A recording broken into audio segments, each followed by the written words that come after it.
Is this us? Are we live now? We're live. We're live. Hello everybody. How is it going? I think we're live. Are we live? Let me know in chat whether or not we're live. How is it going, everybody? Today is an unseasonable stream. We're gonna be streaming on a weekday. Usually it's a big Sunday. I take the day of rest and I say no day of rest. I'm afraid to say that's a work day for me, which is strange because even here where I live in Belfast in Ireland, we get Sundays off, but I usually don't give myself Sundays off. So, there we are. Decided to do a Wednesday because, as we all know, this Sunday is Christmas. So I will not streaming on Christmas. You're not catching me out there. I mean, I'm a little bit of a Grinch, but I'm not that much of a Grinch. How is everybody going? Bruno says, hello from Mexico City. Hello there, Bruno. Hope you're keeping well. Jason says, you're live. Thank you for the heads up there in the office. Thanks very much. Hey there, Shield of Dragons. Hey there, James. I don't know. I don't speak Spanish, I'm afraid to say, but it is a beautiful language. So there we are. Sleep is obsolete when you have coffee, says Rose Kindred. Well, I mean, you would say that, Rose Kindred. I'm pretty sure you're a vampire.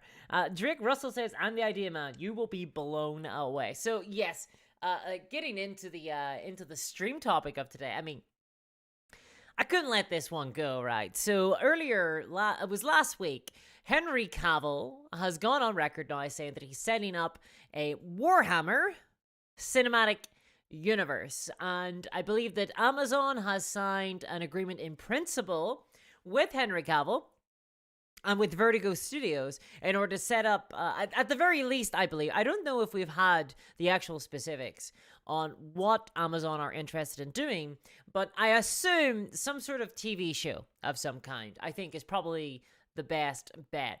Now, Henry Cavill has said that he wants to do a Warhammer cinematic universe, which is a little bit ambitious.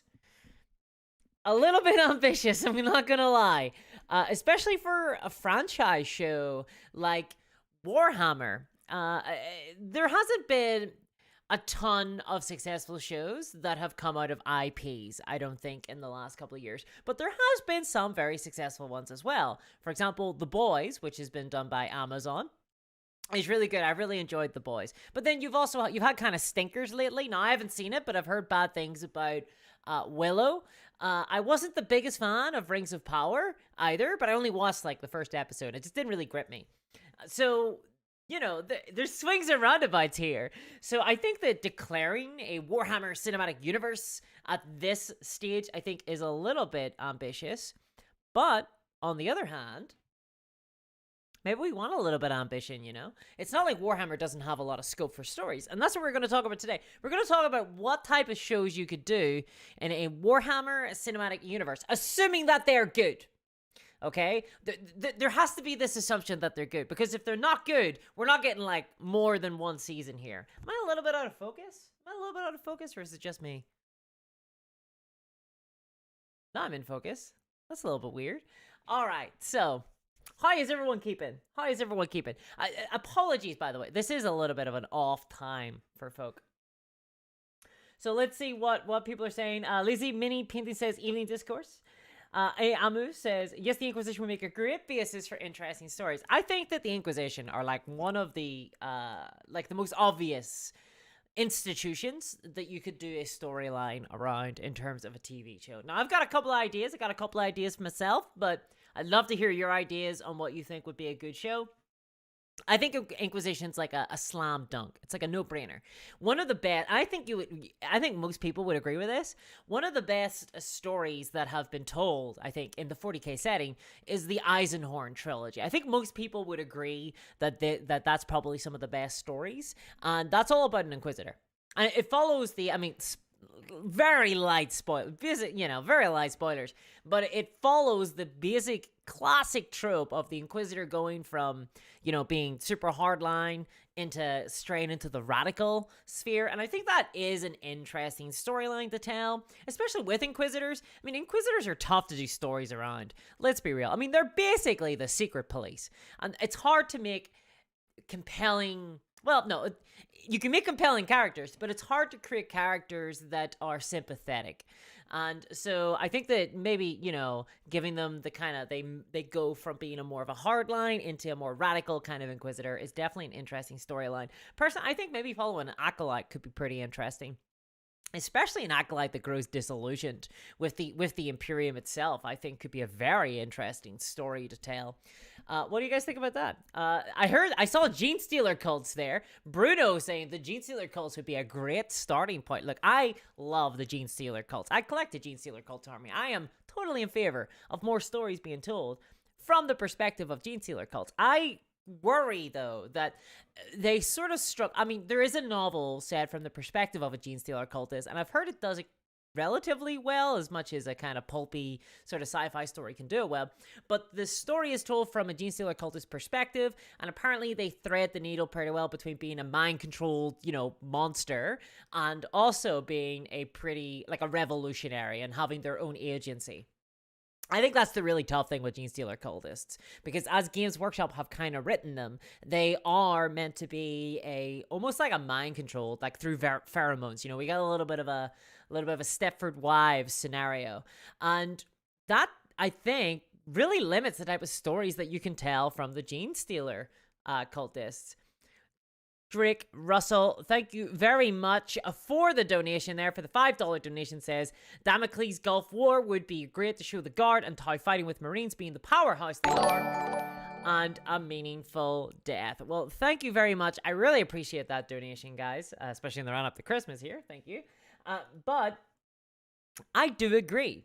I actually think that that's an important element to hit on with the Space Marine, because I think that everybody is seeing Henry Cavill. We all know what Henry Cavill looks like, right? I mean, we all know what he looks like. Everybody is suddenly throwing this guy in the power armor and saying, hey, got ourselves an emperor here. I don't think that's the best use of Henry Cavill, and I don't think that really we should see him as like the Emperor or even as a Space Marine, honestly, because everybody wants to do Space Marine stories. They want the Ultramarine teal. But I agree with Drake here. I think that a storyline, if you're going to do a war storyline, it should be primarily about the Imperial Guard and an antagonist like the TIE, if we're going to do the Damocles War, and have Space Marines be almost like a plot point, have them be more of an exceptional force. Now, that said, obviously Astartes exists, the CGI show that really kicked off in like 2018, roughly about then, and it got tons of people into the setting, but it got people into the setting in the way that just a very compelling, very evocative short story gets people into the setting. What we're looking for with the cinematic universe is the building blocks of a wider cinematic experience with TV shows and more depth to it. And I think that's where Space Marines will struggle to get more people engaged with the storytelling. So I think we need to kind of anchor it in a more human perspective,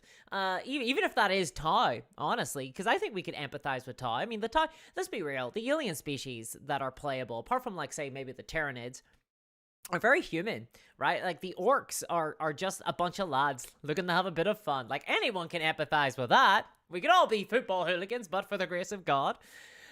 Michael says, I truly believe that following a rogue trader would open up the opportunity to tell an infinite number of stories and do fan service to all Xenos. I agree with you, Michael. I think that Rogue Trader would be an excellent vehicle for storytelling. I think that Rogue Traders are really good. Now, you could do almost like a Star Trek style show with Rogue Trader where, every week they're kind of bumping into something and they have to resolve it in some way, probably with killbots. And I think that could be kind of interesting to see. And yeah, like you say, Rogue Traders have the scope to show off the wider galaxy. They have the scope to bump into other alien races and not necessarily simply have to execute them, which is a little bit of a problem if we're following just humans, I worry that just seeing an Imperium perspective might kind of indoctrinate viewers a little bit, right? If we see everything from the Imperium perspective with our first show, with many people's first introduction to the 40K setting, then that could color the proceedings. People might be like, well, the Tali are just evil, right? Because that's how we see them from the Imperium perspective. Rogue Traders walk that line between worlds where they can see the kind of faults of the Imperium, but they can also engage with the Imperium and they can get engaged with those other aliens. And of course, they do, like you say, they have tons and tons and tons of scope for all sorts of different stories. Now, I don't know if necessarily I would want like a Star Trek show per se, but I think that a show where you're traveling about, they're getting into kind of different, not hijinks. I think that the age of the serialized, monster of the week storytelling is probably kind of gone now. But situating a monster of the week style story beats, where every episode you're dealing with something new, but with a kind of through line of a narrative, could be really interesting. I think a Rogue Trader has a scope for tons and tons of different characters. And there could be an orc on a Rogue Trader, because in the Rogue Trader RPG, you can play as an orc. So we could have an orc on the Rogue Trader, and I would want this. I would want this in my bones. I would want an orc who isn't necessarily just engaging with other orcs. I want people to be engaging with orcs. I really do want this. I need it. I need it in my life. How will they... My worry is, how are they going to do the prosthetics of orcs? Oh, no. Henry as a grot, says Derpiossi. Henry as a grot. Let me tell you, I am currently building up my little snotling Blood Bowl team. You can see their little pump wagon here. It's glorious. Look at it. Look at them. They're just looking to have fun. I would love to see Henry Cavill on my little snotling pump wagon. I could totally see Henry Cavill as a grot. Probably some level CGI required. You'd probably have to be down on his knees, But I'd be in for it. Like, I'd be in for it. I would not disagree. I actually think that Henry Cavill would be good as a human. Maybe and contrast it against when I see Space Marines, I actually don't see them as attractive. Like, let's be real, like Henry Cavill is pretty traditionally attractive. I don't see Space Marines as attractive. I see them more like Ron Perlman, like more wizened, more grizzled is kind of how I view them as.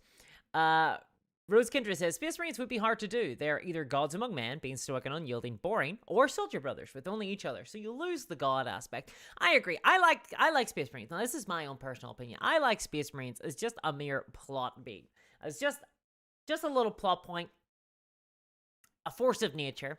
I get that there's a lot of people who really enjoy the kind of Angels of Death style stories where you have this group of Space Marines and they all have a little bit of a different personality and they are going off to do some sort of mission or they are confronted with some sort of scenario, and I think that you could definitely do a Warhammer story like that. I just don't know if it would be the most compelling thing to watch. I think you would need some wrinkles. You'd need some wrinkles. Like, if you look at most of the big incredible stories, incredible TV shows out there, I think more often than not they have some element of drama to them, but not necessarily melodrama, and Space Marines, I think, are very successful in telling melodramatic stories. I'm not sure, though, whether or not I would want that in, like, my Amazon TV show. So, let's see. We got, Amu says, the Dark Eldar surely aren't. So, Dark Eldar are interesting. Obviously, so I did a video on this very recently about the Henry Cavill's Warhammer show, and I did pitch the idea of a Dark Eldar show set in Khemora, where it's essentially set around like an arena of Khemora. I think that this so I think we could go a little bit of a vibe on this one. We could do it's a pit in Khemora. It's not making a lot of, I don't know what their currency is, souls. It's not making a lot of souls right now. So maybe they got to like do a big refurbishment. They're trying to get the eye of the of Vect, they're like, ooh, let's try and get him. He's coming down for. I think it'd be a great comedy show. I think it'd be a great comedy show for sure. I want to see Dark Eldar in a comedy. It would have I mean, how about this one? The Necromunda show should just be It's Always Sunny in Necromunda. That's what I want to see. I want to see a bunch of underhivers trying to run a bar, trying to run a corpse starch bar or something. I think that'd be pretty sick. Amnesisk. Or whatever it's called. I think that would be sick. Don't know. You can have a Spirer played by Dennis Reynolds coming down to the Underhive to get real weird with it. I would be totally in. I would be totally in for that. Side that says, let's see here. Space Marines as a third show / movie. I do think we're probably gonna see a Space Marine story. Like for real. Like, I think we are actually going to see a Space Marine story of some kind.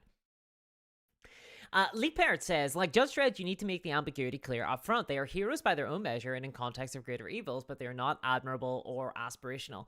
This is one of the things, actually. So I might get a little bit of trouble for saying this. This is one of the things that the kind of Carl Urban Judge Dredd movie, I think, was weaker than the Stallone Judge Dredd movie on this point, because in the Stallone Judge Dredd movie in the 90s, there is a lot of irony in that storyline. The basic plot beats are Judge Dredd gets done for a crime he didn't commit and he gets sent off to jail, yada, yada, yada. You know, there's baddies happening and stuff like that.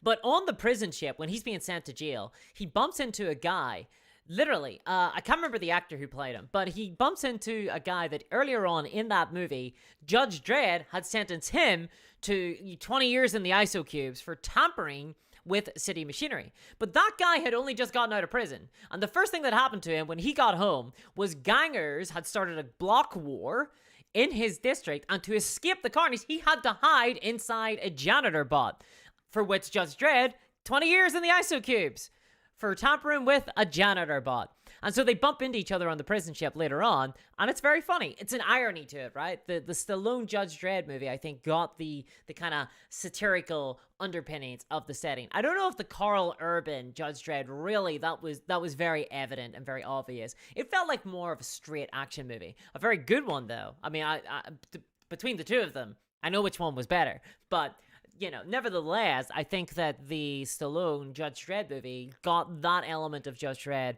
more accurate towards its comic counterpart. So I agree. This is something that needs to be made clear, I think. I don't know if they need to be silly. Like, I don't think that any Warhammer shows need to be like ridiculous, you know, or comedic necessarily. But if you look at a game like Darktide is a new game out from Fat Shark. And they have absolutely nailed the setting and tone of Warhammer 40k. There are med packs, like med kits, basically, you can pick up from, around the hive when you're doing your missions. And it's a servitor. And the servitor says things like, please take me with you. And it's utterly horrifying that the servitors are not just a machine. They have a human brain, even if it has been, kind of twisted and warped around. And that's scary. And that is the basic setting of Warhammer 40k. Warhammer 40k has a very, very twisted setting. And I think that a platform like Amazon can host a good story showing off that twisted setting. But I think that it's going to require a good writer, and I am worried that the type of person who will get attracted to a Warhammer 40k script might not necessarily be great. I think that there is a temptation to hire a lot of pulpier kind of writers, but I think that the setting could really use a very serious treatment for sure.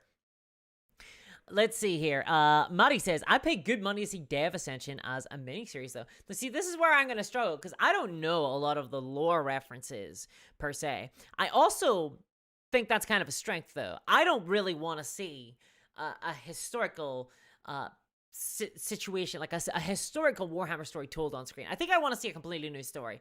And someone mentioned earlier that they do not want to see Horus Heresy, and I agree with them. I'm not sure whether or not I would want to watch a Horus Heresy story.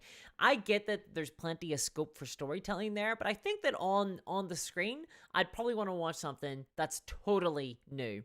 Similar to how the Batman movies work, where they take elements from the comic books, they take moments, they take these iconic moments, and they twist them and transform them into a wholly original story that is made for the screen. I don't think that Horus Heresy was made to be consumed in a 12 episode arc. I think Horus Heresy was made to be consumed in a 30-year prison sentence, So I it has to be read. All 300 books have to be consumed one after the other. Otherwise you miss points.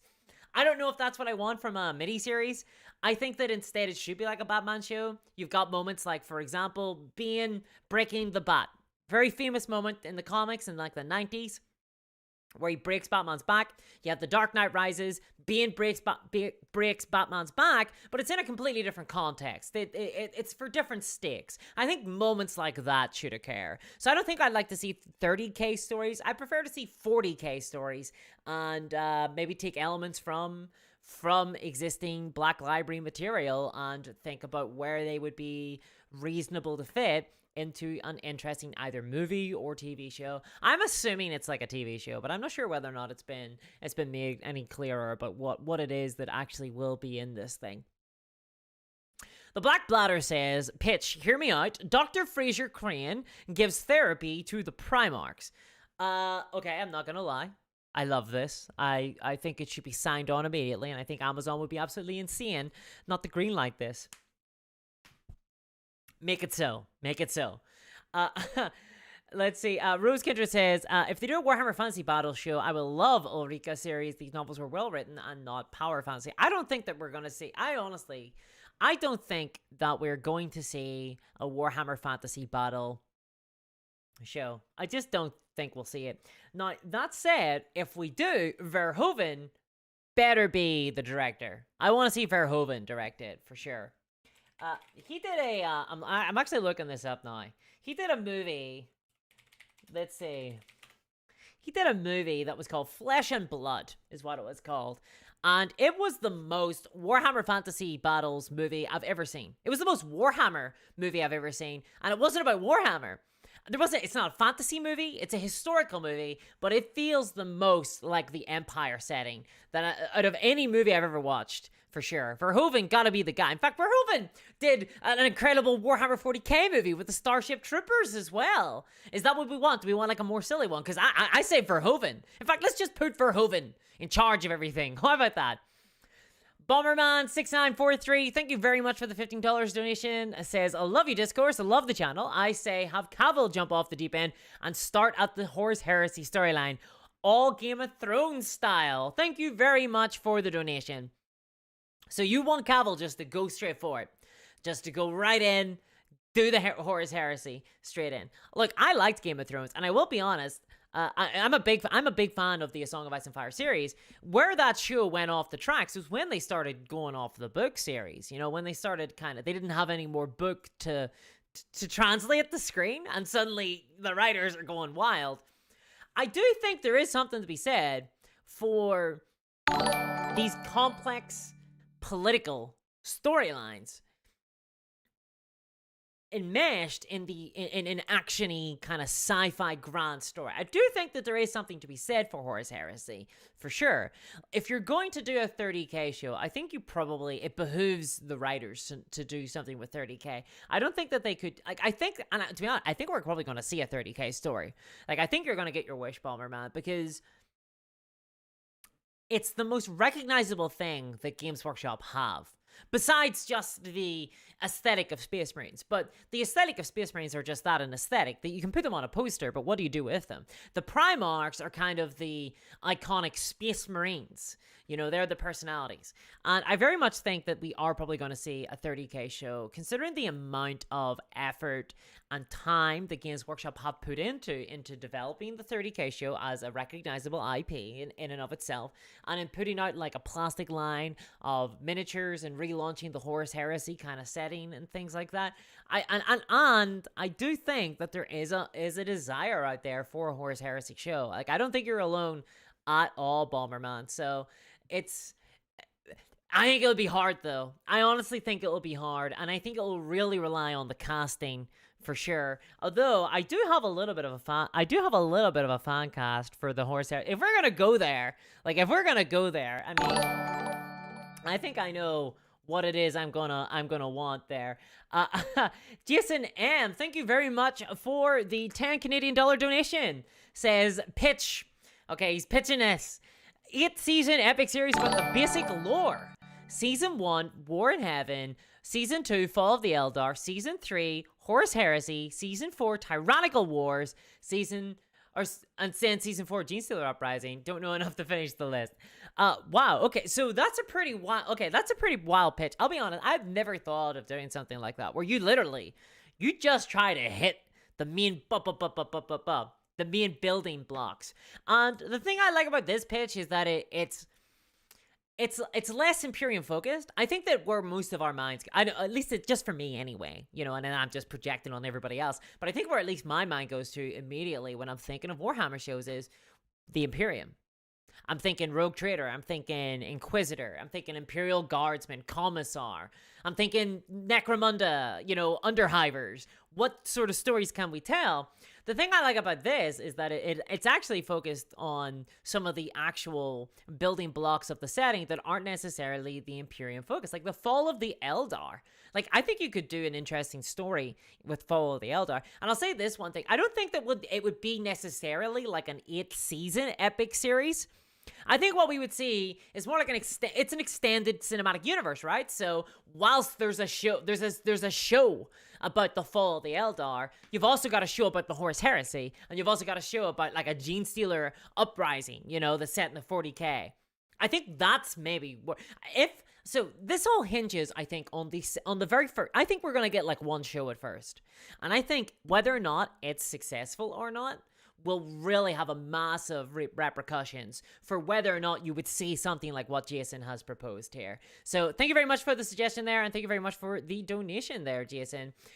Miniature Stash, thank you very much for the $10 Canadian donation as well. It says, I think a trilogy with the Thunder Warriors could be interesting. First episode would be Thunder Warriors cleansing Terra of warlords, and last episode will be the betrayal of the Thunder Warriors. Well, thank you very much for the donation. I'm gonna be honest, so I don't really know too much about the Thunder Warriors, but I think a really interesting pitch that you're proposing here is that we follow a chapter's history, and I think that could actually be really interesting. I think that would be more interesting than because when I think of Space Marines and I think of pitches for Space Marines, I think of like following a squad of battle brothers.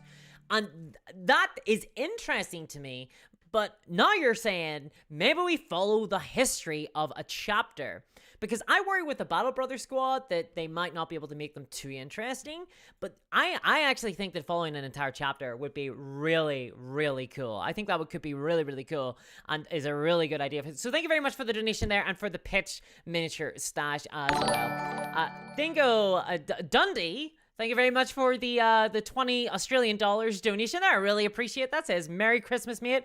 Cavill controls the legions of Krieg. Yeah, he does actually.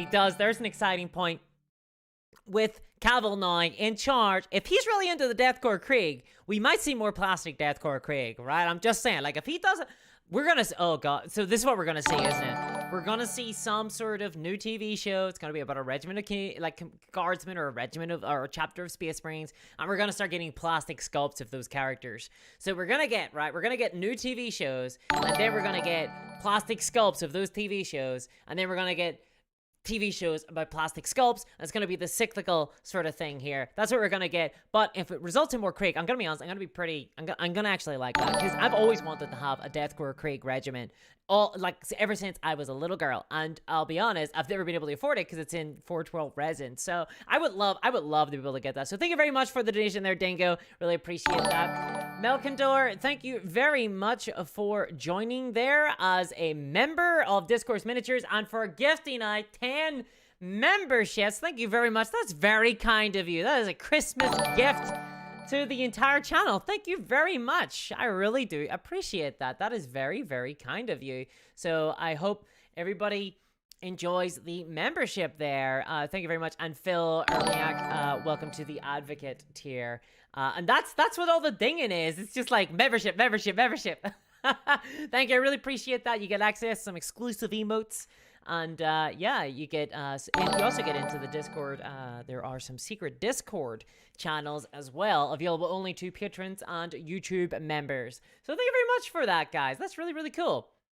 Some great pitches here, by the way. I'm really loving some of these pitches. Some things I really honestly I hadn't thought of out there. I think that the Warhammer 40K setting has a ton of scope for stories. It really does. And I wonder, I mean, this is really just the lightest tiptoe forward. I feel like Games Workshop, firstly, are going to try and push this as hard as possible. I think we could see, if the Warhammer 40K thing works out, I think we're going to see Age of Sigmar. I'm not sure actually whether or not Amazon have any agreement in principle, or Vertigo Studios have any agreement with with Henry Cavill, I guess, as the executive producer, to make anything in Age of Sigmar. I don't think so, though. I think it's only Warhammer 40k right now, which makes sense to me, because 40k is the bigger IP for sure, although the press release did mention Age of Sigmar as well. So I'm not sure whether or not, without having seen the actual contract and agreement for it, because right now it's all very speculative. I think that this is going to lead to something, but it's still just an agreement in principle, which means it's an announcement of an announcement, basically.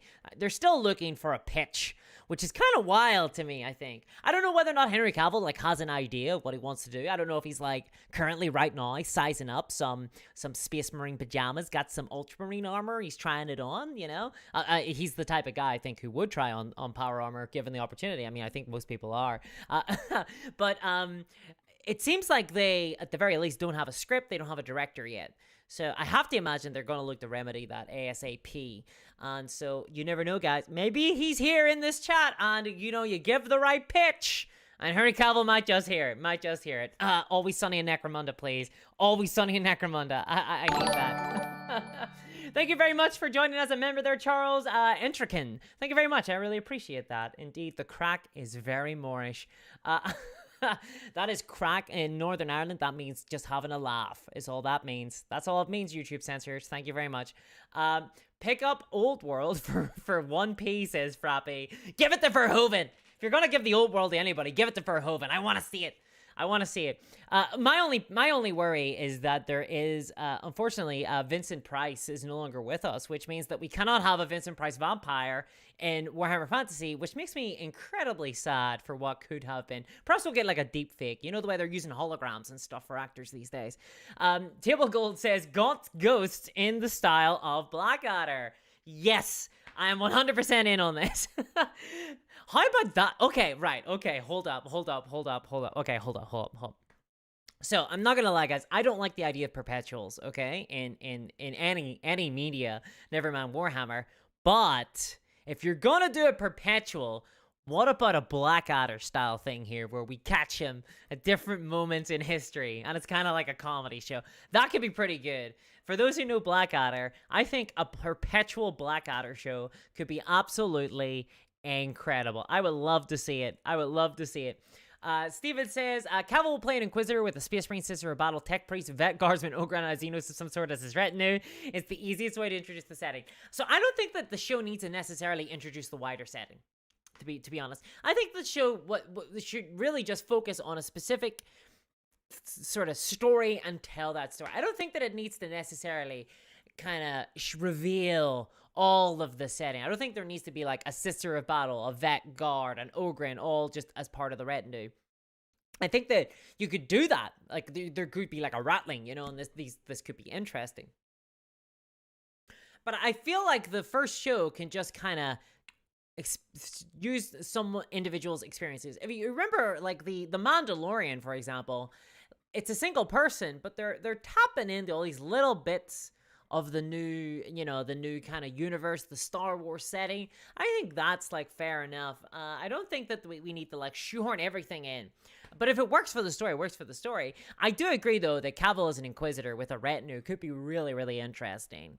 It could be really interesting. And I think there's a lot of scope for storytelling in the Inquisitor shows. I tell you what, though, what I would love to see is maybe the story of an inquisitorial acolyte who slowly turns against the Imperium. I think that could be really interesting. And I don't even think necessarily in favor of chaos, but someone who grows disillusioned with the Imperium. Maybe even a commissar. Maybe we could follow a young commissar.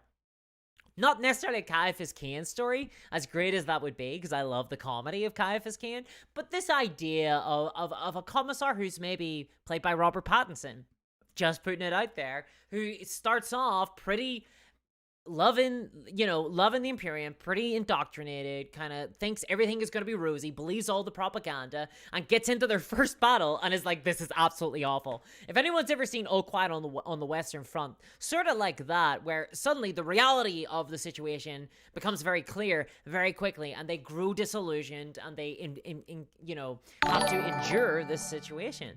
Well, thank you very much for the super chat there, Dan Brooks of 10 Pine. I really appreciate that. Says, wow, I wasn't the one to say the Blood Bowl would be a better concept for a show.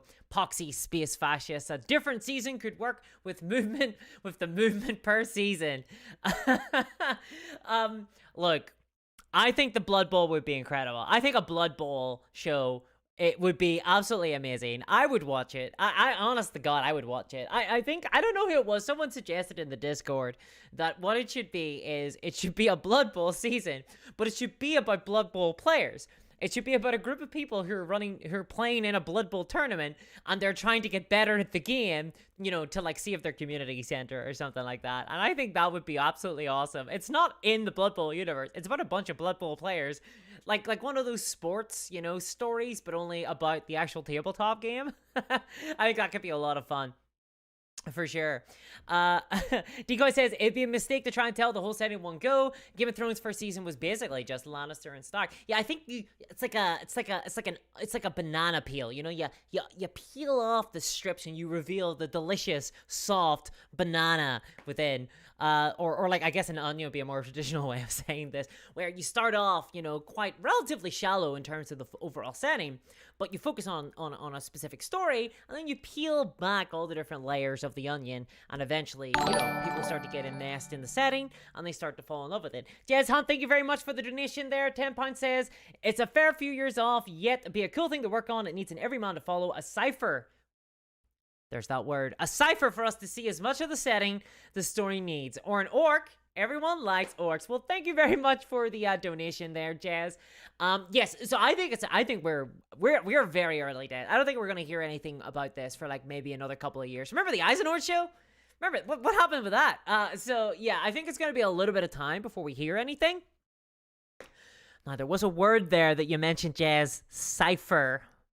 Huh? Have you guys heard of the Cypher guy?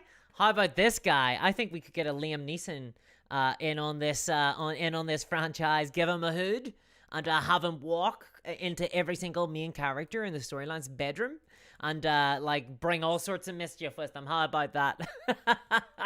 Or an orc. Everyone likes orcs. I totally agree. I actually would love to see an orc story. I think orcs would be perfect for like a comedy vehicle of some kind. And I don't mean like a vehicle that they drive around in. I mean more of a vehicle for storytelling that is pretty comedic. I think that could be really good, especially because they would be contrasting against the seriousness of the Imperium quite well. I think. We don't get orc protagonists very often, do we? We don't get them very often. Lee Parrott says Henry Cavill as Caleb Dark. I don't know who that is actually. Larkbeard says, Orc Dad's Army. Yes, I need this. Tyrannic says, Discord, are you thinking like Cool Runnings, but for Blood Bowl? Yes, exactly. That is exactly what I'm thinking.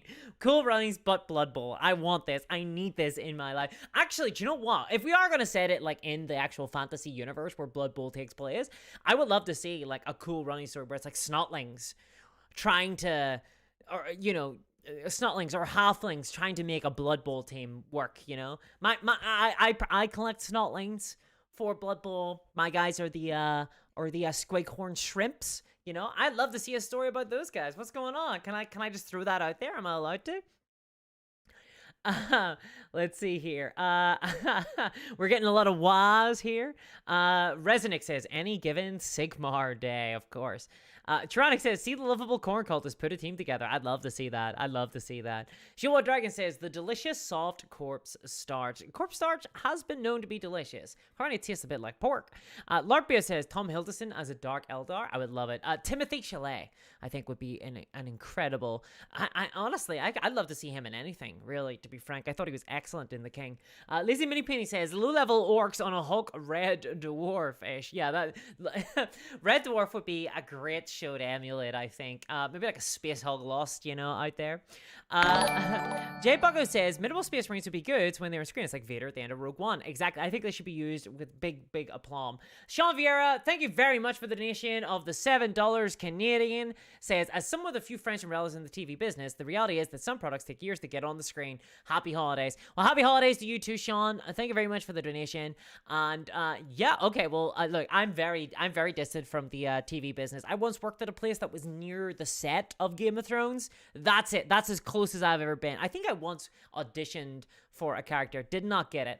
So yes, I agree though. Like, it's going to take a really long time for this to get to the screen for sure. But it's fun to speculate now, now that it's in the news. I think honestly, right now, I think the community is owed this a little bit, just a little bit of fun and speculation, honestly, for a new TV show, because Eisenhorn has been around forever. Warhammer Plus felt like it kind of sucked in all of those dreams of a Warhammer show and kind of spat it back out in a kind of weird little niche platform that it was kind of like, oh, this is very limited ambition here, Well, very wild ambitions for the company Games Workshop, but limited ambition for where it could go, with the animations and stuff like that. I always thought that they would have worked better on a larger platform like Netflix or Amazon. So it is cool to hear that there is going to be shows, especially now live action as well. Like, who saw that coming? You know what I mean? Resnick says Cypher stalks people. The TV show, just Cypher stalks people. Today he's stalking Rubik Gilliman, let's see how well he does. The problem with the Cypher show is that basically it's kind of what Games Workshop discovered, I think, from my limited wiki reading of the Cypher character, is that if he's going to go see the Emperor, eventually he has to meet the Emperor, and you have to have some sort of dramatic narrative payoff for him to be there. And from what I understand, Games Workshop went, about that element. So I think a TV show would struggle to make his story compelling. Cypher is the type of character where he's up to something, and I don't think they'll ever really be able to quite make it as interesting as you might think that it is, or at least as much as I think that it is. Tronic says a Hive version of Only Fools and Horses be good. Only Fools and Servitors, yeah. Servitors are a really interesting quirk of the 40k setting that not a lot of other settings have, and they're really, really dark. Like, they're incredibly dark. And I'm really curious to see how Servitors are done. I think that the tone is just going to be one of like light horror. No matter what the story is about, there's going to be like a light horror element, which is great. I love horror. Like, it's my favorite genre. It's why I really like Warhammer 40k as a setting, because it's got a lot of horror elements. And honest to God, I think that 40k would be perfect for a horror movie as well. I think there's like a great setting here for like horror. I feel like I've said the word horror a lot. Colin Mack wants Kelsey Grammer as a witch hunter. I think he'd be a good witch hunter. I think he would make a good witch hunter. Kelsey Grammer, Witchfinder General. I think that could be pretty good. George Atkins says Discourse starring in Game of Thrones as Meg. Meg? Who's Meg in Game of Thrones? I actually don't know that character. Jim L85 says The Office, but it's the Administratum, and Kevin is turned into a Savage Servitor. No one notices. Certainly by like season 7 of the Hive, of the Hive, of the Administratum, I guess it would be called. No one would notice if Kevinus was turned into a Servitor. No, because by that stage he may as well have been a Servitor. Margaret Wood says Great Crusade prequel show, which leads into the first, second, and third storylines of the Horus Heresy. Horus's Fall equals Istvan 1, 2, and 3 planetary battles. So this is the danger, I think, of Warhammer 40k. I think you gotta be really careful with how noodly you get here, because there is a scope for so many different shows for sure. And I'm worried that it might get a little bit too intense. Like, even Game of Thrones, I think, had to be quite casual in the setting and in the first story. It was quite shallow in terms of like what it showed you. I think it has to slowly reveal itself. And I'm wondering whether or not we're going to get like a big bang of like 5 different shows all at once, or if it's just going to be that one show. Like, I think it's going to be just the one show at first, and then we'll slowly reveal more. But do we want something like Star Wars though? Because one of the things, I quite like The Mandalorian, but the first season was good, but then I found the second season of Mandalorian was just so much fan service that it just got a little bit too much. And as much as there's definitely been a drought of Warhammer content on Amazon, on like the TV, for sure, because there's never really been any, I worry that if they were to go too fan servicey, it would actually detract from the narrative, you know? If they feel like this need to be like, oh, we gotta hit like this story, but we gotta do the Horse Heresy, we gotta like make sure we're setting up this and setting up that. That's really hard to do, and that's actually my worry with the idea of a Warhammer cinematic universe, that they'll try to do too much. This is kind of what the DC universe kind of struggled with. In the DC cinematic universe kind of struggle with Marvel. They started off with like, let's do a little Iron Man movie, you know, and then that worked out. Let's do a Hulk movie. Okay, that worked out, and they sort of organically began to thread everything together. With DC, they started off with this, we have this giant edifice, and we're going to build it here. Here's the wall, here's this wall. And then, before you know it, like, walls are starting to fall apart, things are starting to go haywire, movies are not succeeding, studio is going like, no, cut that off. I think with Warhammer, they need to like start slow, start small, and build their way up towards something. That's why I'm reluctant to do for a Horse Heresy show at first. I think they need to kind of feel their way into it. I would prefer a more personal story at first. George Atkins says, Meg from Family Guy. Oh, right, okay. So you want me to be the character that everybody hates and gets bullied all the time. But in Game of Thrones, in that context, where my head would get chopped off, sure, I'm down for it. I mean, if I get to be in Game of Thrones, hell yeah. I'd even be in the final season. I would just do it anyway. I would immediately sell out. It would be incredible. It'd be so good. And then you get to see me, like, I don't know, trample by an elephant in that one moment. Oh, no, they weren't actually even. No, that's right. That sucked.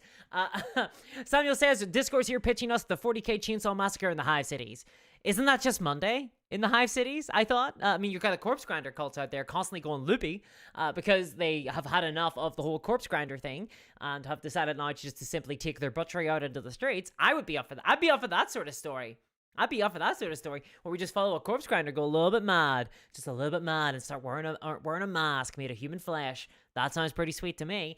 Dragon Rider says, as long as there is grim and dark tones, can't go wrong. I totally agree. As much as there are, I mean, you know, there is a scope for like some comedic stories. I think just a good horror kind of war movie could be pretty good as well. I think that could be kind of interesting. Mike Loven says, we all know if they ripped off Alpha, the entire 40K fandom would descend on them like the wrath of an exterminatus. I don't think you're wrong there. Patrick says, Ahab, the Rouge Trader versus the Void Wheel. Ahab gets into trouble with orcs and Eldar along the way in his quest for vengeance on the Void Wheel that killed his friends. I agree. I would love a story that just was devoid of symbolism, you know? It was just a nice, simple story about a rogue trader chasing a Void Wheel and nothing more. I totally agree with that. George Atkins says the second season of Mando was plugs for other shows. That is my worry. I'm concerned with the idea. There's too much of it these days, I think, because Marvel raked in so much money. Everybody wants a slice of that pie. It was like in the 2000s, whenever World of Warcraft came out, suddenly it made loads of money. Every single game studio was like, we need an MMO. We need an MMO. And they all jumped on board. They jumped on the hype train. They were all trying to make MMORPGs to make as much money as Blizzard did, and not one of them succeeded. Not a single one. It wasn't until like Final Fantasy, like 15 years later, made a game that could actually challenge and overcome World of Warcraft. So I'm worried that all of these movie studios are still trying to jump on board the Marvel hype train, trying to build their own. Remember, like the Hammer hype? No, not the Hammer hype. The kind of the Universal Pictures like movie monsters universe with the Mummy and stuff, and it just bombed. It's totally bombed. So I want them to I want them to be ambitious, but I want them to be ambitious realistically is what I'm asking for. I want to focus on a good story first. I want this to be like a good story set in the Warhammer 40K setting rather than just a good Warhammer story, if you get me, you know? Like, I want this to be just stand on its own, something that people who don't even know anything about Warhammer or who aren't interested in Warhammer would enjoy, and then go from there to begin to get more obscure, which is kind of how the Marvel universe sort of did it. Table Goal says, which Primarch would have a southern accent, though? I like the idea of Angron having a southern accent, but I do declare, sir, I'm afraid to say I'm going to have to chop your head off. You have angered me quite intensely. Let's see here. Dan Brooks says, what is an MMO? A massively multiplayer online role-playing game similar to World of Warcraft, EverQuest, RuneScape, or Club Penguin. Cinnamon Scooter says, so behind on the show, forget cool runnings. I want 30 for 30, a Blood Bowl ESPN documentary.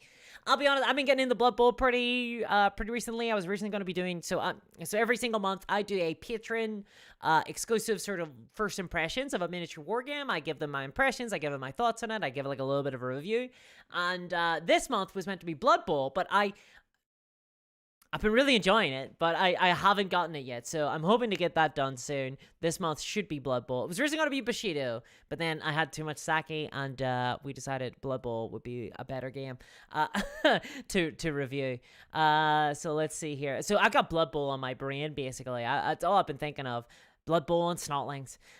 Let's see. Phil Urbaniak says, okay, so now I want Red Dwarf, but Lost in the Warp. Very dry humor dialogue, but with barely discernible screaming in the background. Yeah, I love that idea. Just in the background, you could just hear like the kind of wisps of screaming. This is a little bit of a subtle joke, I get. Well, subtle for me. It's kind of subtle you get on Broadway, right? So in the skits where I these old skits that I did, the ones that were set in Games Workshop, specifically the kind of executive, when I dressed up in my full Dark Eldar get up and I was doing the whole, the board, the directors of Games Workshop, the background noise was just screaming. Because I always imagined it was set in like hell or like the warp or something. So it was just in the background, literal just screaming was the background noise. And I think it worked. I think it added to the comedy for sure. 100%. So yeah, I totally agree with you. I totally agree with you, Phil. I think that would be the best. Let's see here. Errol says, ambitious but standing on their own. I agree. I totally agree. Russ says, it'd be cool to see Space Marines in the intro series, but not as protagonists. Maybe just as a Starty style battle sequence where they turn up and wreck everyone and then leave. So I think you could do Space Marines really well in a TV show, especially if you were to do like a war movie where, if you imagine like a Saving Private Ryan scenario where we're literally following a guardsman or something, or a commissar, maybe Robert Pattinson as a commissar. I'm not going to drop this. Maybe you're following him and they're and things are awful. You got like people getting set on fire. You got bullets going everywhere, like glass, bullets, like heavy bolters firing. It's absolutely awful. And then suddenly some Space Marines arrive and they just walk through the hail of when there was like bodies being like torn to shreds by these weapons. Space Marines are just walking through it, just calmly dispatching their opponents. I think those are the kind of really like seen from a distance almost. I think those are like the really epic moments that Space Marines represent. I do honestly think it is a mistake to look too hard at Space Marines. I think they work best as these almost legendary characters in and of themselves. These terrifying. I mean, you think about how rare Space Marines are in the setting, or supposed to be, and how powerful they're meant to be. I think they work really well when deployed in that way. Especially if you were to know that like the protagonist character has a Space Marine coming after him or something, or a Chaos Space Marine is there. It's terrifying. It's like how they are treated in the Caiaphas Cain novels. I would love to see that. Gabriel Marquis says, Angron is a Florida man, and I cannot see that is now the truth. That's just boom. It's so now. Angron is a Florida man. It's done now. It's it. Gene says, hey there, Gene, how you doing? Says Angron has a Hull accent. I'm actually not too great on my English accents. It's all very... I used to have a professor who was Manchurian, so I've got like a pretty firm Manchurian accent in my head, but I don't know about Hull. Honestly, I would not be able to localize them that well. Samuel Roberts says, surely it's Rogal Dorn that has a southern accent. I actually don't know enough about Rogal Dorn to say. I mean, he does dress himself in gold. He does dress himself in gold. George says, it's always sunny in Sylvania. I actually kind of love that idea. Like, how are we going to get the blood tax? All right, Charlie, it's your turn. Blood tax is Charlie work. All right, Charlie, go up and pay the Lord his bidding. What, we want humans running this place, or do you want vampires? I mean, they're both banging us in the ass here. Let's see. Table Go says, a retelling for whom the bell tolls, only with ultramarines. That can be pretty interesting. Uh, Derpy Aussie says, I hope they don't shrink the armor. Now, this is a really interesting point. So, obviously, Space Marine armor looks well in a CGI context. It looks well in video games. It looks well kind of in these larger-than-life sort of situations. But whenever you get to these live-action shows, sometimes it looks weird. So, if anyone remembers the Warcraft movie, you had the Azerothian Footman armor perfectly represented. So what was in the video game, the Footman, these massive, bulky shoulder pads, huge helmet, very stylized armor, similar to Space Marine armor, and it looked kind of silly. But I liked it. I liked it at the time because I thought that it was appropriate. It reflected the setting. It was cool to see that kind of armor. It was like very different. It gave it a bit of a different look to perhaps say, I don't know, like Lord of the Rings, right? Which was kind of a more realistic look from the Peter Jackson movies. And I think that Space Marines having this ridiculous, almost over the top, right? Over the top, stylized armor, I think could help set apart. It's part of the visual identity of Warhammer, basically. And I think it could help set it apart from most traditional sci-fi, right? I think it could actually work really good. I think that maybe the sillier kind of armor could look really good. Give me some Black Templar. I want to see some of the Black Templar armor. I think they got some of the coolest armor out there. William McAke says, Inquisitor investigating a series of horrific murders in an underhive, film noir style politics with the upper spire, Gene Stealer cult slowly creeping in. I agree. The problem with an Inquisitor is that if you want to do politics with an Inquisitor, I think that you sort of either need to limit the Inquisitor's power in some way. So maybe it has to be a very powerful, like, hive city or hive planet, you know, or it has to be like they're looking into the Imperial Governor and they cannot mess with the quota. They cannot mess with production, right? And if the governor gets, you know, arrested for whatever, for some sort of crime, then it would completely mess up the hive. So it has to be carefully navigated by the Inquisitor. There's that, or you could do what my very first role-playing game experience when I was a little youngin', when I was a little child, was a Dark Heresy campaign where I played an Arbite. I played a detective investigating a series of murders. It was my friend ran the game. I played this before I played D&D. I played Dark Heresy, the RPG, and we myself and a friend, we were both Arbites, and then another friend ran the game, and we were investigating a bunch of murders that turns out, had been committed by a Spirer. And that was a really interesting game because there was a ton of politics and also shotguns, and we had a rocket launcher, and it was very cool.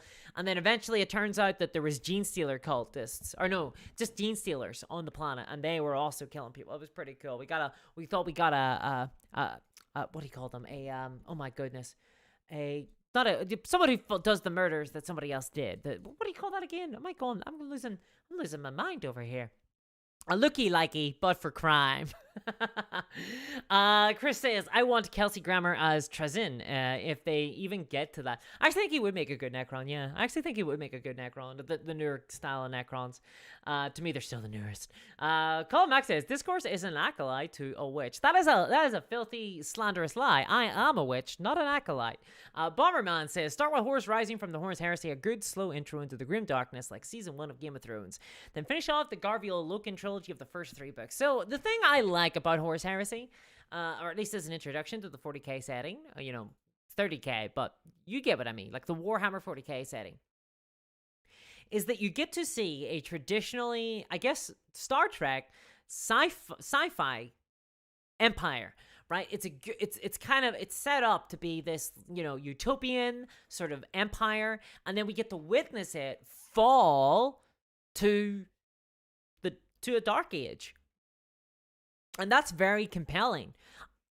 I would love a show like that. That could be an interesting show. Like that could be a very interesting show, I think, for sure. If you were just to start at the very beginning, it would have to be managed well. I think it would end up changing stuff from like the books and stuff like that, and then you kind of get a bit of an which one's canon, which one's not. That could be a little bit awkward. Table Gold says male nudity as well as female or no. Yes, I think. I mean, if we're gonna have Gene Stealers and stuff like that in this, there's gonna be a ton of nudity. I think everyone just has to accept this now. Derpy Oxy says a new D140k RPG is coming. Isn't it already out? Called Wrath and Glory. Isn't that already out? Would it be 40K without it? Without nudity? No, it would not. I mean, like, come on, we got Slanesh, we got Korn, we got Nurgle, we got, I mean, basically all of Chaos, Zinch. We got a lot of nudity in the 40K set. I think we just have to make our bones with this. It's an interesting point though, like not necessarily about the nudity, but are they going to go for a sort of teen audience or are they going to go for an adult audience? Because I know that most studios, most shows are reluctant to go for a mature, like an 18 plus kind of audience. But if it's a streaming series, then it doesn't necessarily have to worry about that so much. You know, we're not worried about the box office figures here. At all. I mean, this is still gonna be a niche thing, right? It's gonna be a niche thing. They're gonna have their work cut out for them trying to navigate between what the fans want and trying to make it more accessible. Because I bet that Amazon are gonna be like, we need to make it as accessible as possible. I don't think they're necessarily wrong. I think that they need to keep what's good about the setting and be careful about kind of dropping that out. There's been shows that have been ruined because the studio just has not understood like what it is that makes them good. But then there has been shows that have been ruined by the writers not understanding what it is that makes them good. Thank you very much for the donation again there, Dingo. I really do appreciate that. With the $10 Australian donation says, I would like to see a one-off war movie of an Imperial outpost under attack by orcs, but then intervened by the Tyranids in a Saving Private Ryan theme. I think that could be really, really interesting. If anyone remembers, Starship Troopers 2. I know, not very many people remember it. I barely remember it, but it did have the setting of being set in an outpost that was under attack from the bugs. The bugs were attacking it. It was entirely this claustrophobic movie. I think that could be really cool. But I wonder, Dingo, whether or not it would work as a movie or even better as a limited series. I think you could get like 12 episodes out of this. Of them, so it starts off with them, you know, under kind of siege, and tensions are getting high. The orcs are sieging it at first, and then, you know, eventually they try to do like a breakout, turn its attack, and there's like all these twists and turns. I think they could get a lot of story out of that. So I think that'd be a really interesting setting. So thank you very much for raising that to our attention there, Dingo. I do appreciate that. Stephen Witham, thank you very much for the donation, the $5. I really appreciate that as well. Says, an Aquilin shield custody is assigned to guard a random guardsman, because in the future that guardsman will be instrumental to the Emperor's will. That could be a very interesting one. An Aquilin shield, because okay, so I have a friend, they collect custodies, and but I'm not sure what an Aquilin shield is. That something special in lore? Now, I have one note. What I would suggest, Stephen, is what we do is we make the guardsmen, like maybe we make them. Well, actually, you know what? I was going to originally say that we make them like maybe like the son of a planetary governor or something like that, because then we can make them kind of annoying. But actually, the idea of them being instrumental to the Emperor's will, maybe chosen by some sort of, I don't know, like seer or priest or something like that, could be really interesting, especially if that character is, what would be the word for it? Not necessarily the type of person you think would go on to be a hero, you know? There maybe, and then they're filled with a sort of like, wait, hold on, I'm meant to be instrumental to the Emperor's will? Like, hi. Like, what? Like, what am I going to do? And that could be really interesting, actually. You could kind of have like a buddy kind of cop sort of scenario here, where you've got this like incredibly powerful superhuman kind of with a characterful it doesn't have to be necessarily a guardsman. I think they could be genuine, like a ganger or something. Like, your name, you were chosen, your name was chosen, you are going to be instrumental to the Emperor's will. I am here to protect you, not to serve, but to protect. I think that could be very interesting for sure. What Dragon says, if the show is not 18 plus, it will not be as good. I totally agree. As someone who loves horror movies, I totally agree. Let's see. Larpier says it's on Amazon. Yep. Tronic says Amazon will make it accessible. I mean, I think they will have to be. They will have to make it accessible. George Atkins said, because we don't, I mean, like, ultimately, we don't, I don't think that the show, they don't want a Warhammer show that is just going to be seen by existing fans. Like, they're going to want to onboard new people. That's what everybody, I think, wants. Like, Amazon will want it because it's more viewers, and Games Workshop will want it because it's more viewers, and Henry Cavill will presumably want it because it's more viewers. That's always nice for more people to see your stuff, but also I imagine he wants to get people excited about the setting of 40K. I think as a fan, he's gonna want to share that with other people, you know. So I think they're gonna want it to be something that new people can get. But on the other hand, I think that we don't want it to make too many concessions to not be interesting or be a good Warhammer show at the same time, you know.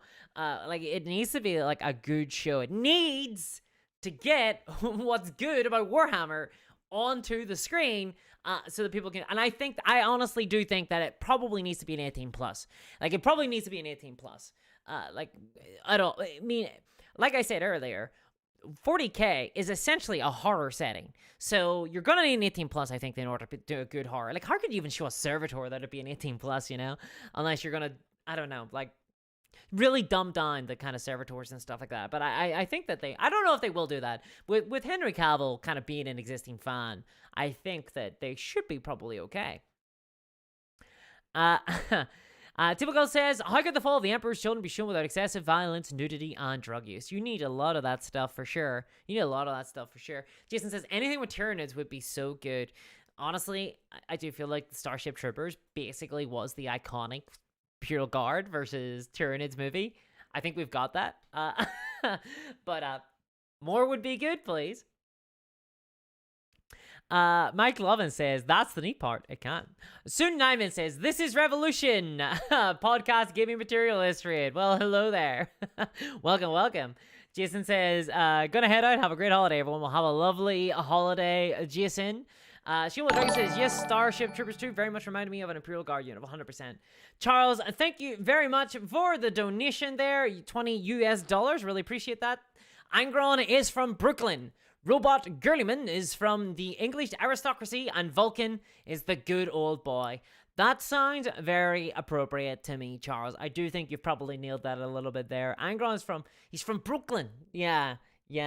Oh my God. There's something very funny, I think, about Angron having like a wild accent, you know. I think that's very funny, just like completely not fitting the kind of like the rage character. I think that's great. Thank you very much for the donation. I do think that Rubik Gilliman is 100% very like well put together in terms of his voice. I think, yes, English aristocracy. It's funny because the English are often depicted as the baddies in so much sci-fi stuff, right? Like, you look at Star Wars, all the Empire officials always have that kind of British accent, and the Imperium is no different. Which I dig. Like, the British have a very good evil accent. I say that as an Irish person. So I think that's kind of neat, you know. One of the things I loved about Darktide was that actually the characters in that have British accents for sure, but the veteran guardsman character has the opportunity to have a Belfast accent, which I thought was very neat. Very, very neat. I'd only ever been represented before on the island of Skellige. It was nice to be seen in the 40K setting as well. So that was pretty cool. But thank you very much for the donation there, Charles. I really do appreciate that. Tibble says, it's a mean planet. Well, he doesn't say this, but I'm going to say it. It's a mean planet. It's a dark planet. It's a blug planet. Clendathu. Yep, exactly. Some say that we should not have invaded the bug space. That a live and let live policy is preferable. I say kill them all. Let's see here. Anima says, hi, I guess Cavill has to do a story that introduces normies to the 40K verse, so I hope something more like a Rogue Trader show, and that way you can have almost everything, including Space Marines. I do feel like a Rogue Trader show is probably a very nice, soft onboarding to a traditional, to like a setting like 40K. I do feel like Rogue Trader probably nails most of the setting, for sure. It has to have a good writer.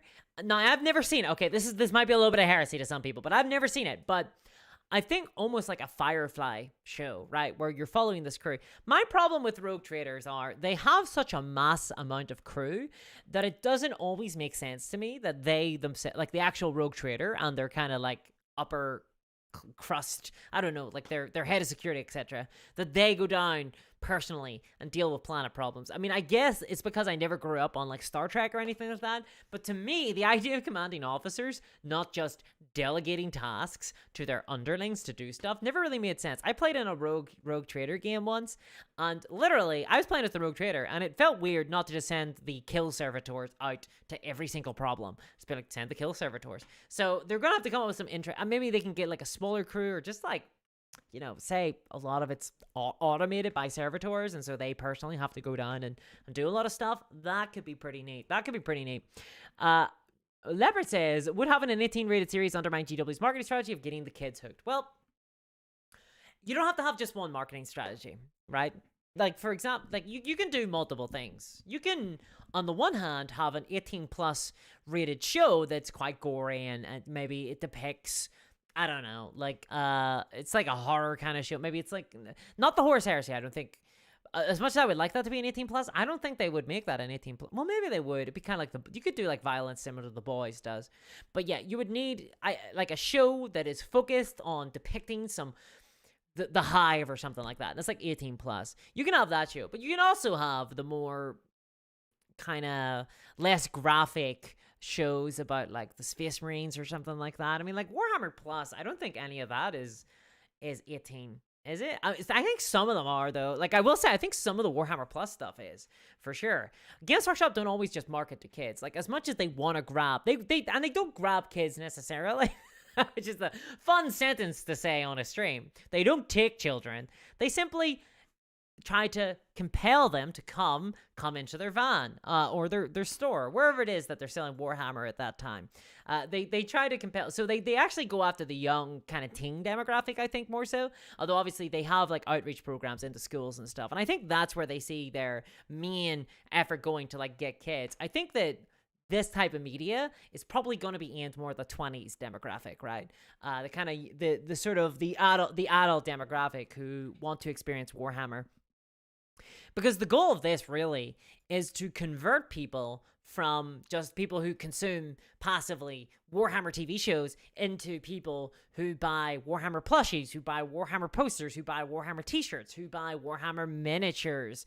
That's the big goal. Ultimately, I mean, this I've been thinking about doing a video on this, but this is ultimately where Warhammer is going. This is where Games Workshop is going. Games Workshop, I mean, really, it's kind of the end of Warhammer in the sense that we're seeing a company transition from a traditional industry that's producing miniature figurines into one that is based around multimedia experiences. We see this with Games Workshop, and we're seeing it as well with Wizards of the Coast. In fact, Wizards of the Coast kind of have the opposite problem. Wizards of the Coast have a brand that is super recognizable. Everyone knows what Dungeons & Dragons is. It's been on like Stranger Things. Everybody knows what Dungeons & Dragons is. But now, Wizards of the Coast are saying, it's under monetized. We don't know. So they're trying to like really strengthen their core selling point with Dungeons & Dragons. They have this Blueprint 2.0, which is where they produce media of something. They produce the media, and then they sell a toy of said media, or they sell like a plushie, or they sell like books. And then they make a show about that toy and plushie, which then creates more toys, and then that creates more media, and that's how they work, right? That's how they sell. That's their cycle of profit. Games Workshop currently have miniatures. They have miniatures. They have books. Which has obviously been big. And they have I think they really stumbled across this when fan creators made a bunch of media, and they were like, oh boy, there's actually a bunch of people who really are just consuming the Astartes show and Alpha Busa, and they're falling in love with it, but they're not buying the minis. Well, rather than reduce the prices of minis, what they're doing is they're trying to expand the amount of people who are being exposed to Warhammer products. Warhammer is too monetized. It just hasn't got enough of a wider group of eyes on it. So unlike D&D, they're not trying to think of new ways to monetize the brand. They're trying to think of new ways to expose more people to the brand of Warhammer, is my guess, and which is why they're open to this idea. And it's strange to me. It's actually surprising to me, because Games Workshop are so focused on the idea that they have to do everything in-house. This is why Warhammer Plus exists, because they have to do everything in-house. That is the Games Workshop mentality. So the idea that they're actually giving the IP, or at least portions of it, to Amazon to franchise toys, to franchise entertainment properties off of is a huge step for Games Workshop, honestly. It's a huge step. I don't know if we would have seen it if it wasn't for the stock price dropping so hard, because obviously the stock market has really loved this, because of course they will. This is increasing the value of the brand. Charles, thank you very much for that donation about Angren from Brooklyn. Thank you. I appreciate that. I've just been thinking about it in the back of my head, and I think it could actually be very funny. I can't do a Brooklyn accent, but I recently watched a video where a bunch of people watched a crane fall down, and it was in the middle of Brooklyn, and it was the heaviest Brooklyn accent I've ever heard, and it was just a oh my god, and I really want to see Angron now with a Brooklyn accent. I'm cutting out, you're saying, Richard. Oh dear. Oh no. Oh dear. Let me know if it's fixed. Dita says, is Games Workshop a big white van with fun toys printed on the side?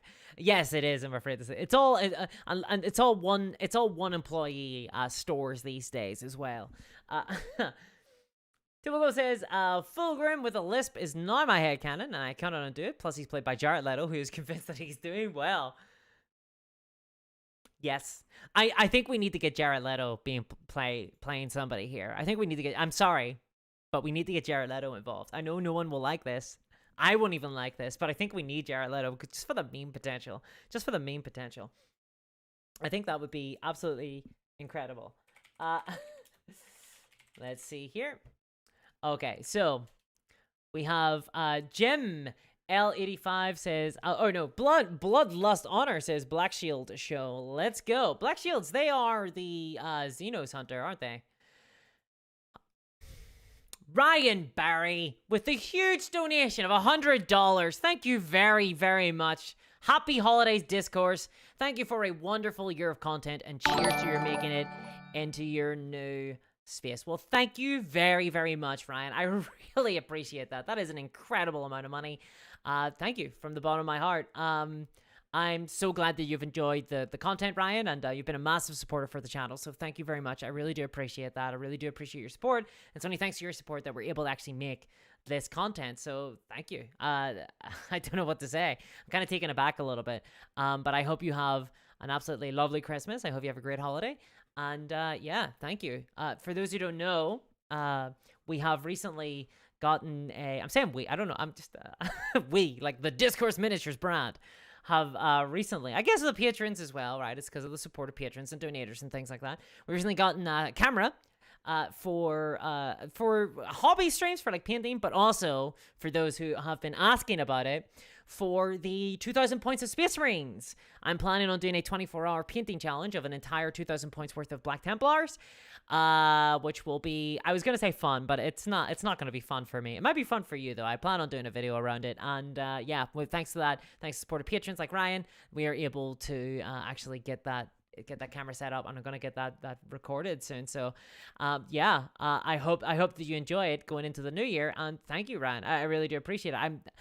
Look, I do this full time, and I rely on donations and patrons and things like that, and it's absolutely incredible how generous everyone is. So thank you so much. Thank you very much.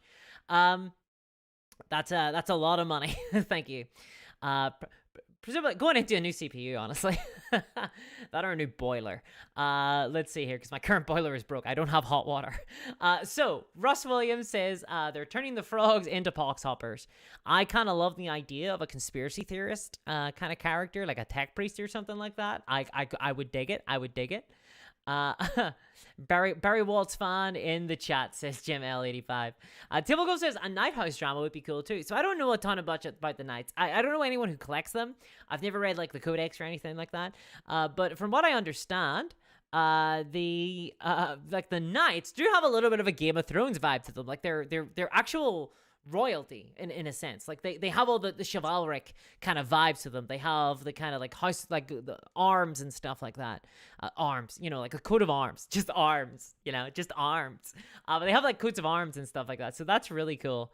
And I honestly, I could see that. I do feel like basically like Imperial Knights are kind of ripe for an anime, aren't they? They're ripe for an anime. Like they're asking for an anime. Frappy says, why would anyone given a choice choose to paint an army in black and white, the hardest colors to paint? Honestly, I don't know. I did recently. So just today, I painted a gang of cowboys, an outlaw gang that were dressed in black coats and with white, kind of like fleece, like sheep fleece.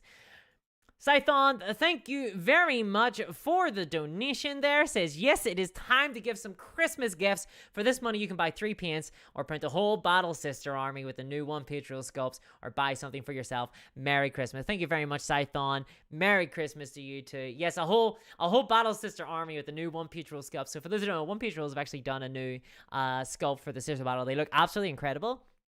It's kind of frustrating to me, honestly, because I printed off an entire 2,000 points worth of Space Marine called Space Marine in the brain now, of Sisters of Battle there from One Page Rules last year, and now they've been given like this awesome new sculpts, and I'm like, oh, I've already got 2,000 points worth of these guys, but I really want more. So yeah, maybe I will treat myself a little bit, Scython.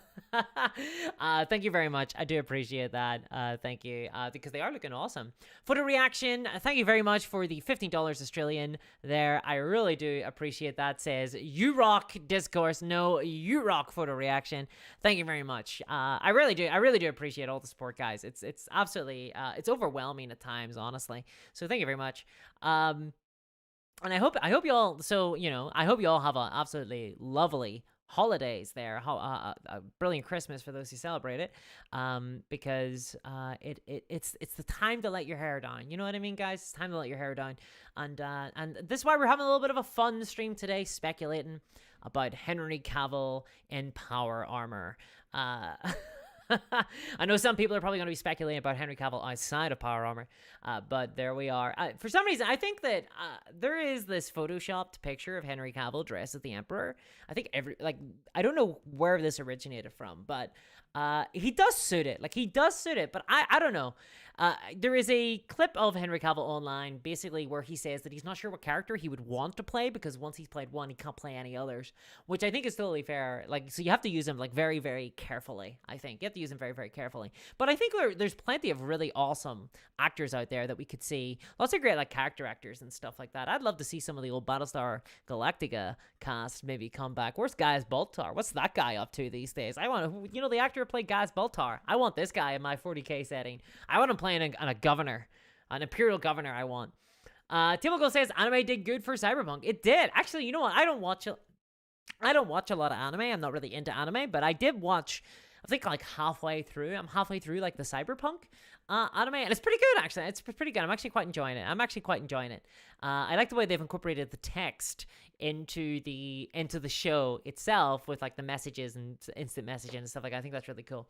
Photo Reaction says, first time you have been live for me in Australia. Yes, Photo Reaction, sorry. I usually stream on a Sunday evening. But last Sunday, unfortunately, I couldn't make it, so today is the big day. Typical says, Larp Beard says, Nighty night, happy holidays. Happy holidays to you, Larp Beard. I hope you have a good one. And Table says, Merry Christmas, all of you. Merry Christmas to you too, Terry Table Gold. Bloodlust Honor says, Horse Heresy family drama show where everyone bullies Lorgar. Very fun. Dingo Dundee with the $100 Australian donation there. Thank you very much. Says, get your hot water system fixed, mate. Nobody likes a cold shower, especially in Ireland. Merry Christmas. It's an electric shower, so I'm just gonna get it replaced. But yeah, the boiler, that will be going probably on a boiler. It's the saddest thing to say. Thank you very much for the donation there, Dingo. I really do appreciate that. You've been so generous already, so thank you. Merry Christmas to you too. A cold shower, especially in Ireland. Yes, it's not the most pleasant.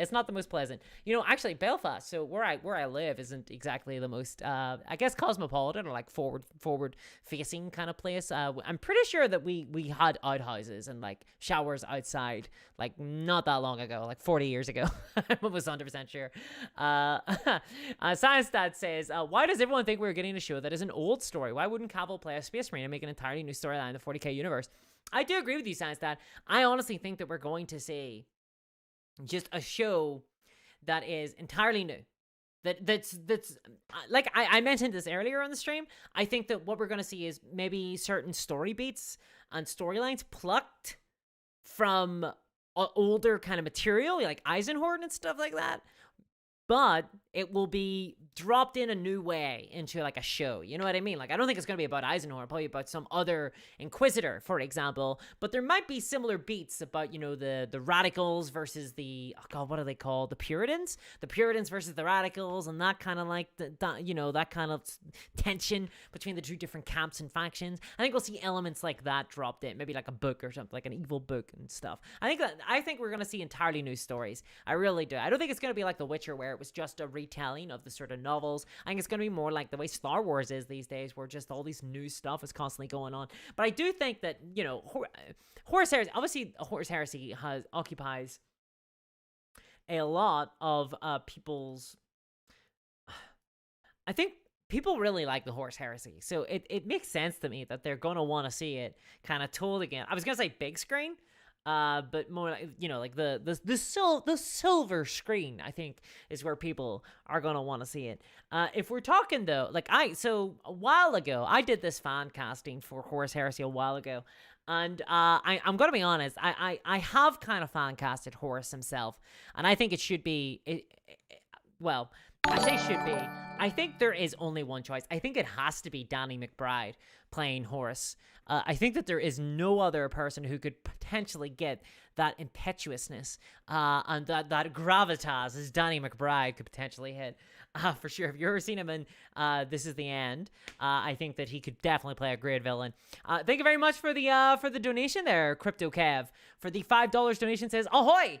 I just found and binge watched The Dairy Girls last few days on Netflix. Funniest show I've ever seen. Reminded me of you.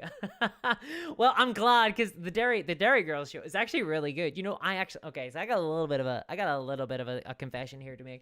I haven't actually ever seen it. I've heard good things, but I haven't seen Dairy Girls, and which is kind of wild, right? Because it's basically, I think, Northern Ireland's largest cultural export at this stage. Not that Game of Thrones is over. It's just all about Dairy Girls. Even though Dairy Girls is over as well, I believe. So I'll have to catch it, Kev. Thank you. I will. I'll catch it. I'll catch it on your recommendation. I will check it out. But thank you very much for the donation. I really appreciate that. The Trollhole says, I'm gonna call it now. Abnett in some sort of story position. Heresy era story based on the logo drop, which is the same art that's on the back of the Age of Darkness reference cards. Boom, Cavill as a Custodes. I do think so. For those who don't know, Cavill does collect Custodes. He does love it, and we have seen.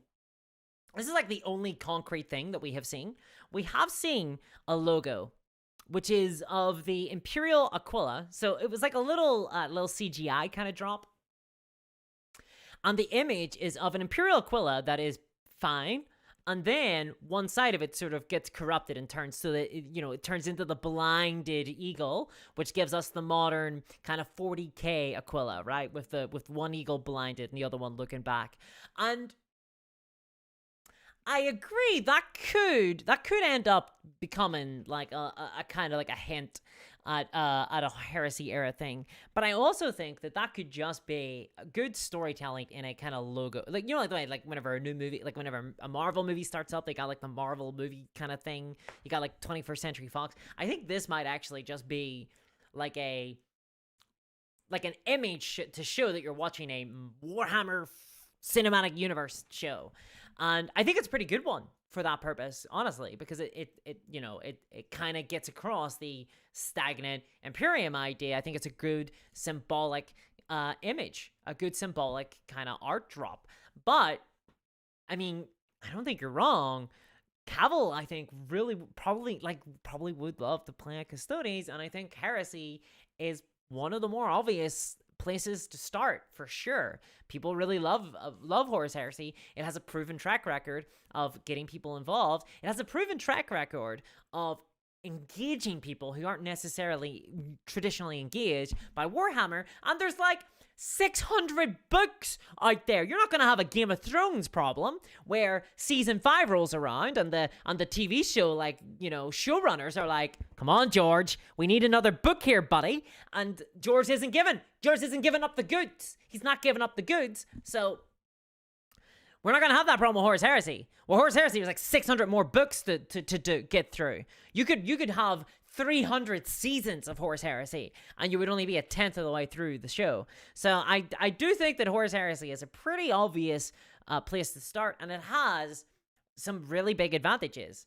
For sure. I do think that there is a lot of compelling arguments to say that maybe it should be set on the in the Horus Heresy. Phil M says, "Hey Discourse, Merry Christmas. You have a pretty unique way to think and talk about the hobby, at least on YouTube. Really enjoyed your content over the last few months." Phil, I really appreciate that. Thank you very much. It's hard sometimes because so I'm gonna be real. I get like a lot of negative comments. I get like a lot of like feedback that basically I should stop. So I really do appreciate it when just like I get some nice stuff. Okay, so thank you very much. I do appreciate that. I really honestly do. It gets hard sometimes whenever you're just kind of by yourself as a content creator and you're just plowing forward ahead, trying to create content that you think is meaningful. It can be hard sometimes to tell whether or not it's good or not. So thank you. I really do appreciate that. Crypto says, take 3 Hail Marys and watch the show. Thank you very much for another donation there, $5. I will take 3 Hail Marys. Okay, this is you're making me think of my real life though. That's the thing. Take 3 Hail Marys. This is not the first time I've heard of that before. So thank you very much. I appreciate that. Dan Brooks says, Nick Cage is exactly who I expect to be a space fascist. Nick Cage, okay, right, okay, I'm not gonna, all right, y'all are gonna mock me for this. But Nick Cage is one of the greatest actors of all time. Okay, I 100% believe this in my heart. I think that Nick Cage is actually a really good actor because he doesn't necessarily act in a realistic style, but he makes choices. I think it's really he makes interesting choices as an actor. He decides to portray a character in a certain way, and I think that would actually be perfect for a Warhammer 40k show. I actually think that, I'm gonna put it out there, I think Nick Cage, unironically, would be a really good choice for, I don't know, it'd be a really good choice for a character. I don't know who exactly. I think he'd make a great Inquisitor. Oh my god, I think Nick Cage would make a great Inquisitor. Does no one else think that Nick Cage would make an incredible Inquisitor? Like, you're watching this Rogue Trader show, and Nick Cage shows up in one of the episodes as a goddamn Inquisitor, and he's not happy about what's going on. He's not happy at all. I think this would be incredible. I actually, oh my god, I think I'm in love with this idea. God, what is the movie called? Oh my god, I'm trying to remember. What is the movie called where Vampire's Kiss, where he believes he's a vampire? One of the greatest movies of all time, and he's a fantastic actor in that. He does a brilliant performance. I really recommend you check it out, but I think that he could evoke some of that larger-than-life elements and play, perhaps. I mean, maybe even a Chaos character of some kind. I think it'd be pretty good. In fact, I think Nick Cage is good enough to be a goddamn Primarch over here. George says, my name is being mentioned again. Dan Brooks says, it's always good to be noticed. Well, hello there, Dan. I noticed you. I see you. Showo Dragon says, all that hate is just GW bots. I wish that were the case, but alas, so. Decoy says, ignore the hate. Well, thank you very much, Decoy. It's very kind of you to say. Russ says, I don't think they should start with the Horus Heresy. Nobody would care at first. Maybe make a 3 to 5 minute montage of it for flashbacks, but then survey the 40k universe in the show. So I do think that it's really tough. It's really tough to say because obviously 40k is their main franchise, right? Like 40k is the main one. 30k supports 40k, but 40k is the main one. And Horus Heresy is a great introduction to the Imperium, but is it a great introduction to the kind of wider 40k galaxy? Maybe so. I don't know whether or not you would need it. It's tough. It's really tough, honestly. Photo Reaction says, never stop. You're fantastic. We appreciate your discourse. Well, thank you very much, Photo Reaction. I will not stop. Not anytime soon, anyway. Decoy says, you solely got me interested in the hobby again 20 years later. Wow, okay. Well, that's a huge compliment. Thank you very much for that. I'm really, really happy to hear that, honestly, Decoy. That's very cool. That's very cool to hear. See, to be honest, I get accused of like negativity a lot, but my goal is to get people excited about wargaming. I just want people to get excited about wargaming and you know, I'm critical, like for sure, but I think we should all be a little bit more critical of the companies that produce products for us. Stuart Thorpe says, Discourse has gone off the rail, endorses Nick Cage. He has my recommendation, more than an endorsement. Dan Brooks, thank you very much for the £5 donation. Says, Nick Cage has one character himself. He made so many movies because he hadn't paid his taxes and noticed once more.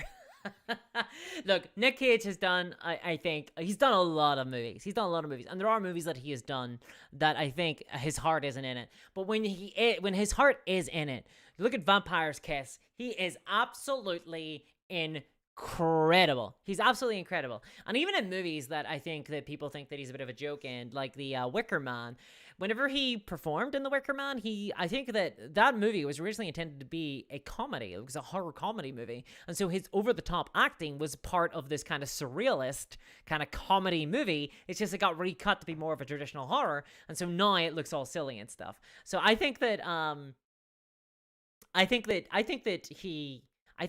Nick Cage totally. I think Nick Cage should do a really good character, a very over the top. I think that the 40K setting kind of cries out for over the top characters sometimes. I gotta be honest. I want a Robert Pattinson as a young commissar, and I want a Nick Cage as an Inquisitor. These are like these are so far my two casting choices. I'm in charge of the Warhammer cinematic universe now, Henry. I'm afraid to say. I have made the best casting decisions ever. Says nobody but Discourse. Crypto Kev, thank you very much for the $10 donation. Says, wait, where are you from? If it's Donegal, I'm going to need those super chats back. I'll stop trolling. Just can't help myself sometimes. I cannot be stopped. I'm not from Donegal. I'm actually from Belfast, Belfast City in Northern Ireland. So, not Donegal. I'm from the city. I'm a tiny. But thank you very much for the donation.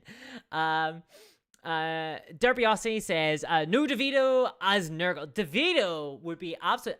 To be honest though, I think DeVito would be a brilliant Slaanesh character. I think DeVito as a Slaanesh character would nail it. Absolutely nail it. He's gonna get real weird with it, you know? I think that's what would be so good. For sure. Decoy says, that's what cracked it for me. So many content creators were unrelentingly positive. You were the first I saw that was willing to call out bad practices, but were still genuinely enthused by the hobby. Well, thank you very much, Decoy. Yeah, I mean, I think I'm kind of neutral, honestly. I feel like I'm pretty, there's this weird, like, you either are positive or negative, like this, like the light side and the dark side. And I just don't get it. Like, I take every incident in and of itself, basically, and I just calls it like I sees it, basically. I don't think about positivity or negativity. I just think about what's happening, and I don't know, just apply like critical thinking to the, I don't get it. Like, I don't get like this obsession that the fandom has of like whether or not someone's positive or negative or whatever. I just don't get it at all. It's like so alien to me. But thank you very much. Yeah, I do agree with you though. There are a lot of people. See, one of the issues is as a content creator, there is a lot of criticism if you are critical in any way, and a lot of content creators don't want to court that criticism whatsoever, because why would you? It's lots of nasty emails, comments, and you know, potential like boiling water splashed at you from in Warhammer world. Like, I mean, why would anyone court that, right? But so I totally get why content creators do it. It's just like, to me, it's just wild. Like, I just don't get it. Let's see here. Oh, I saw the word anthology. Chakra Darat says, an anthology series like Hammer and Bolter, but live action. Yes. So, my favorite type of movie is my favorite, like, it's not like the greatest movies of all time, but I adore anthology horror movies like Creepshow. Trick or Treat is apparently pretty good. I'm not sure if I've seen Trick or Treat actually, but I absolutely adore anthology horror movies, and I think that you could 100%, or like, do it like Black Mirror, right? Or like Hammer and Bolter, like you say, do an anthology of all these different like little stories set in the Warhammer 40K setting. Now, the harder thing to do with the Warhammer 40K live action to do these types of stories is set design. Although again, everything's CGI these days, isn't it? So like maybe it's not that hard to do it. Yeah, give me an anthology show. I want an anthology show with all these different characters. I think it'd be great. I think it would absolutely be great. Ronnie RDR says Critical Discourse has a nice ring to it. It does actually, Ronnie, doesn't it? Yeah, that does actually have Critical Discourse does have actually a pretty nice ring to it. Maybe I ought to look at a little bit of a rebranding here. Denver says only a little bit boring. Shell Wall of Dragons. Oh, there's like a conversation occurring on. I'll leave you guys to it. Nisgard says I'd love a Warhammer fantasy show or movie. Mordheim would be an amazing setting. And I would love a Mordheim show. Honestly, I would love to see some Warhammer Fantasy shows as well. I just don't think that we're likely to see them anytime soon. Like, not to say that we won't. I think that if Warhammer 40k, like Cinematic Universe, takes off, we're gonna see Age of Sigmar, and if that does well, I think we're gonna see Warhammer Fantasy, definitely. So I think we'll see them for sure. I think we'll see them for sure.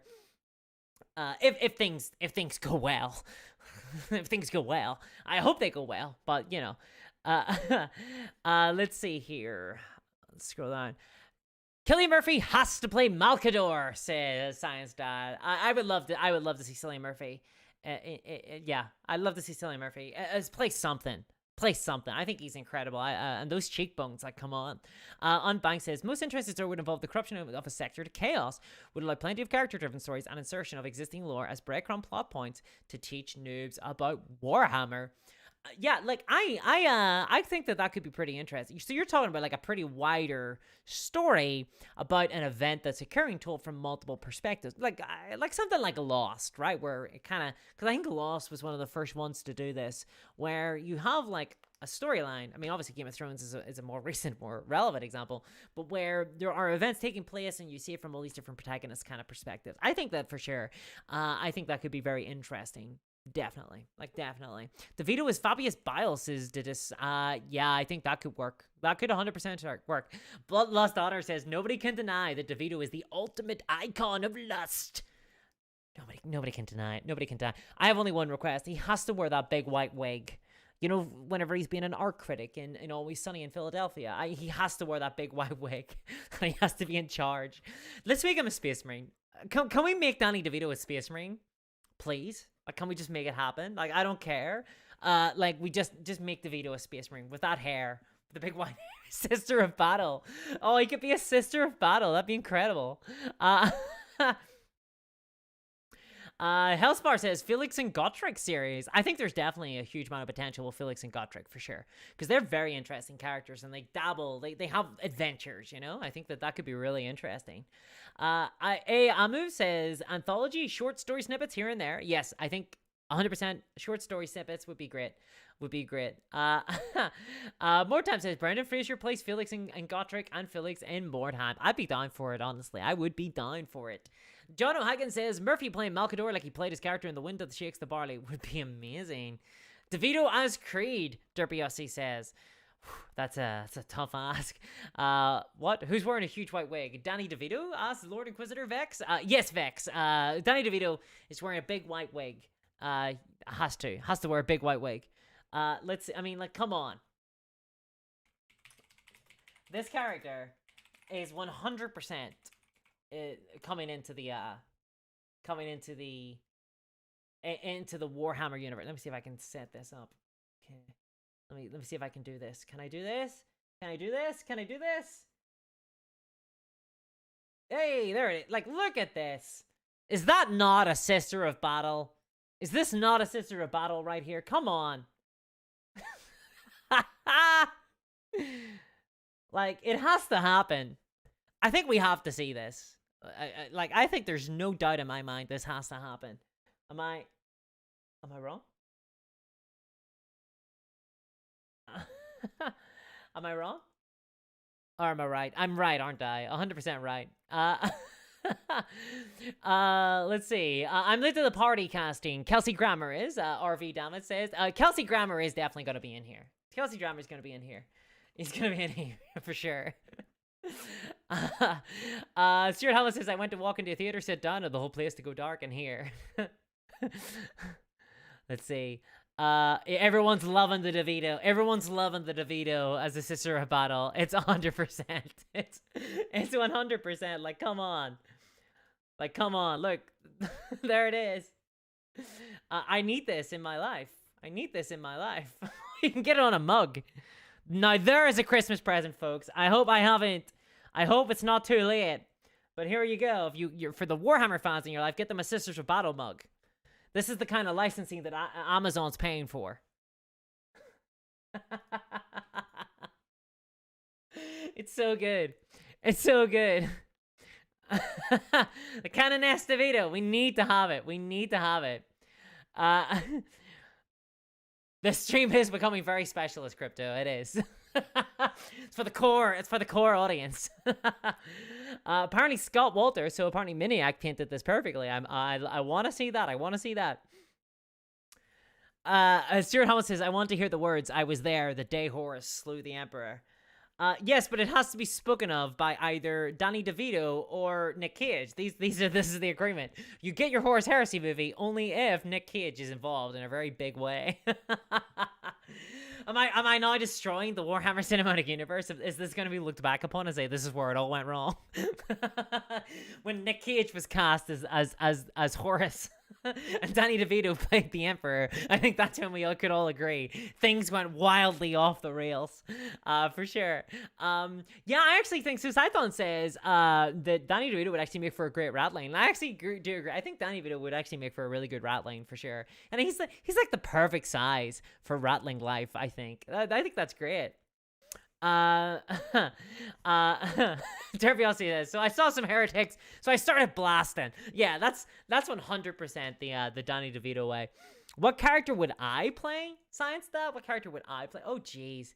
I don't know, honestly. I feel like I would be like a random guardsman, 34, who like randomly gets run over by a truck or something.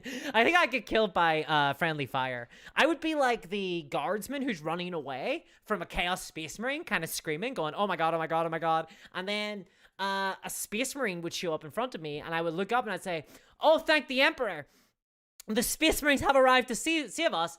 And then the Space Marine would lower his bolter and fire through me to hit the Chaos Space Marine behind me, killing the Chaos Space Marine and me. I think that would be my role. I think that's the character I would play. I think it'd be I think I'd be good in the role. I think I could do a convincing death as a guardsman for sure. I mean, my first Imperial Guard was Imperial Guard. My first Warhammer 40k army was Imperial Guard. I feel like I gotta go out swinging with the boys. You know what I mean?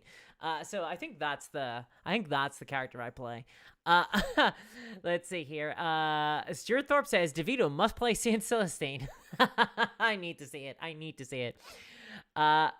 Discourse casting services. Yes, indeed, Dingo. I'm here. Like you think I don't have the power, but you never know who I know. You never know. Cavill might have emailed me and said, Discourse, I'll be watching your stream. I'll be picking up ideas, and I said, don't worry, Cavill. I'll make a joke about it on stream, and no one will believe that you're actually here. So there it is. Charles, thank you very much for the donation. Says Murphy for Horus, Cage for Korax, and Johnny Depp for Johnson. We got some big casting going on over here. We got some big casting for sure. Oh my. It could be done.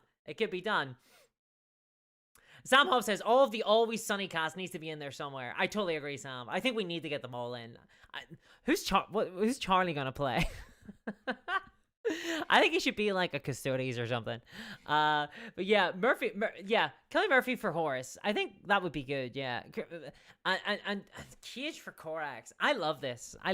Johnny Depp for Johnson. I can see this movie now. It's starting to like form in my brain. Stuart Hamilton says, I want to be a psyker who loses control and has to be executed on the spot. Now, who does not want to play that character? Now, there's a lot of pathos in that character for sure. I get to be the psyker whose head explodes and a demon is summoned from their corpse. I love it. I kind of want like a Suicide Squad kind of movie, you know, where not like Suicide Squad, more like the Suicide Squad rather than Suicide Squad 1, where you've got all these different characters, including a psyker, and it builds up this psyker character the entire way through. Like, watch out, the psyker's going to activate. Like, don't let the psyker go off. Anything bad could happen. And they get thrown around, and this Chaos guy's like, ha, what's this guy gonna do? This little weedy little nerd. And he like pokes the Psyker. And everyone's like, uh-oh, you've just angered the Psyker. Uh-oh. And the Psyker like starts to concentrate, and everyone's like, oh my god, he's gonna do it. He's gonna go wild. He's gonna summon the warp. And the Chaos guy's like, oh my god, what have I done? Like, he actually starts to look worried for a second. And then the Psyker like really, really concentrates, and then his head explodes. And then he just slumps over dead. And everyone's like, oh, I kind of expected more. That sounds like a Marvel movie. I'm gonna be honest. I think I just made a Marvel movie of Warhammer, so I apologize for that, everybody. But I think it could be good. I think that's the perfect use of a Psyker there. If we're gonna go a little bit more fun. Scarlet Spider says the Space Marines have come to save us. Grey Knights show up. Yeah. I think it's a good character to play for sure. Crypto Kev donated another $5 there. Thank you very much. Says, I think Slanesh wants to talk to the entire chat. Degenerates like Drew Carey. A lot of you love it. Yeah, so this is like something I want to raise. Crypto, you've reminded me of this. Like, no one suggested Dark Eldar movies. Come on, where's the Dark Eldar movie? The funny thing about the Dark Eldar are, this is the wild thing about Dark Eldar. No one, or Drew Carey. Sorry, Drew Carey. They don't get a lot of look in for extended media because honestly, they don't need it. Like, Dark Eldar are kind of one note. They basically, long ago, Games Workshop decided that Dark Eldar would be evil Eldar that rolled about being pirates and stealing stuff from other people, including, the people part, and that's it. Because at the beginning of Warhammer, the setting was formed around the idea of these different factions and how would X fight Y? How would Dark Eldar fight Space Marines? Why would Imperial Guard fight Eldar? There was all these different... That was kind of what the setting was formed around, excuses for factions to fight one another. And the Dark Eldar had the best one. The Dark Eldar are assholes. They just fly around, being assholes, basically. They just try to steal stuff. They don't even live in space. They don't care about what's going on in the wider galaxy. They have no interest in chaos. They don't really care about that. They're just like here to torture souls to survive. And that's all they care about whatsoever. And then, what? They fly around, and that's it. And what that means is they don't really have a need to be in any extended media. Everyone's like, and then the Dark, the stories are just, and then the Dark Eldar show up. That's it. That's the story beat. That's the rationale. Oh, thank you very much there. It says, Scython member for 7 months, which is an incredible amount of time. Thank you very much. Says, I have suggested casting Nick Cage as an Archon. This works.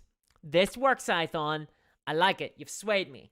So, do we want Nick Cage the Inquisitor, or do we want Nick Cage the Archon? Because I could go either way. I could swing either way. Why not both? Why not both? Why not have the Archon be the enemy of the Inquisitor who got plastic surgery to look like the Inquisitor to annoy him? As a joke. That's exactly what an Archon would do. That's what an asshole Archon would do. Get plastic surgery to look like their nemesis just to annoy them. That is so good. I think we have Steve Buscemi. I saw Steve Buscemi here. How did I forget? Steve Buscemi. We need a role for Steve Buscemi here. We need these interesting faces involved in this show, I think. 100%. 100%. Oh god, I kind of love it. The Warhammer 40k setting is a lot of fun, I think, for like just the sort of nuts stuff that you can do. I think it's absolutely wild what you can get up to. It's brilliant. Face Off, yes. Steve Buscemi as Eisenhorn. I could see it. I could see it. I could see Steve Buscemi, maybe not as Eisenhorn, but definitely as an Inquisitor, I think, or like someone involved in the inquisitorial process. I think for sure. One of the factions that would take a face off, says Jack Longley. Yes, definitely. Stuart Thorpe says Weird Al Yankovic is either the Emperor or Horus. This fan cast, I gotta be honest, I think we're very on point today. Guys. I think we've basically nailed it. If Nick Cage is listening, not that I know that he is, I think 100% we have just formed the foundation of a cinematic universe that will last a lifetime. Definitely. We got Buscemi, we got Nick Cage again playing his Archon nemesis. We got Danny DeVito in there as well. I mean, we got everybody. We got Kelsey Grammer. Weird Al now apparently is going to be the Emperor. I think that's fantastic. Abstract Alien says, "What up, my fellow humans?" Yes, Steve Buscemi. Yes. Who are playing Eldar, right? Because we're gonna see Eldar. Let's be real. We're gonna see Eldar. Who are we gonna see playing Eldar? Because they're gonna be in this. Who could do that? Dingo with the $10 Australian donation says, coming next year. Critical Discourse Movie Studios 40K and horror films. Get your acting resumes ready. Yes, 100%. That's the big project next year for sure. That's the big project. And I will be exclusively casting based on the decisions of chat. Law of averages, people. Just wisdom of the crowd. Let's go with it.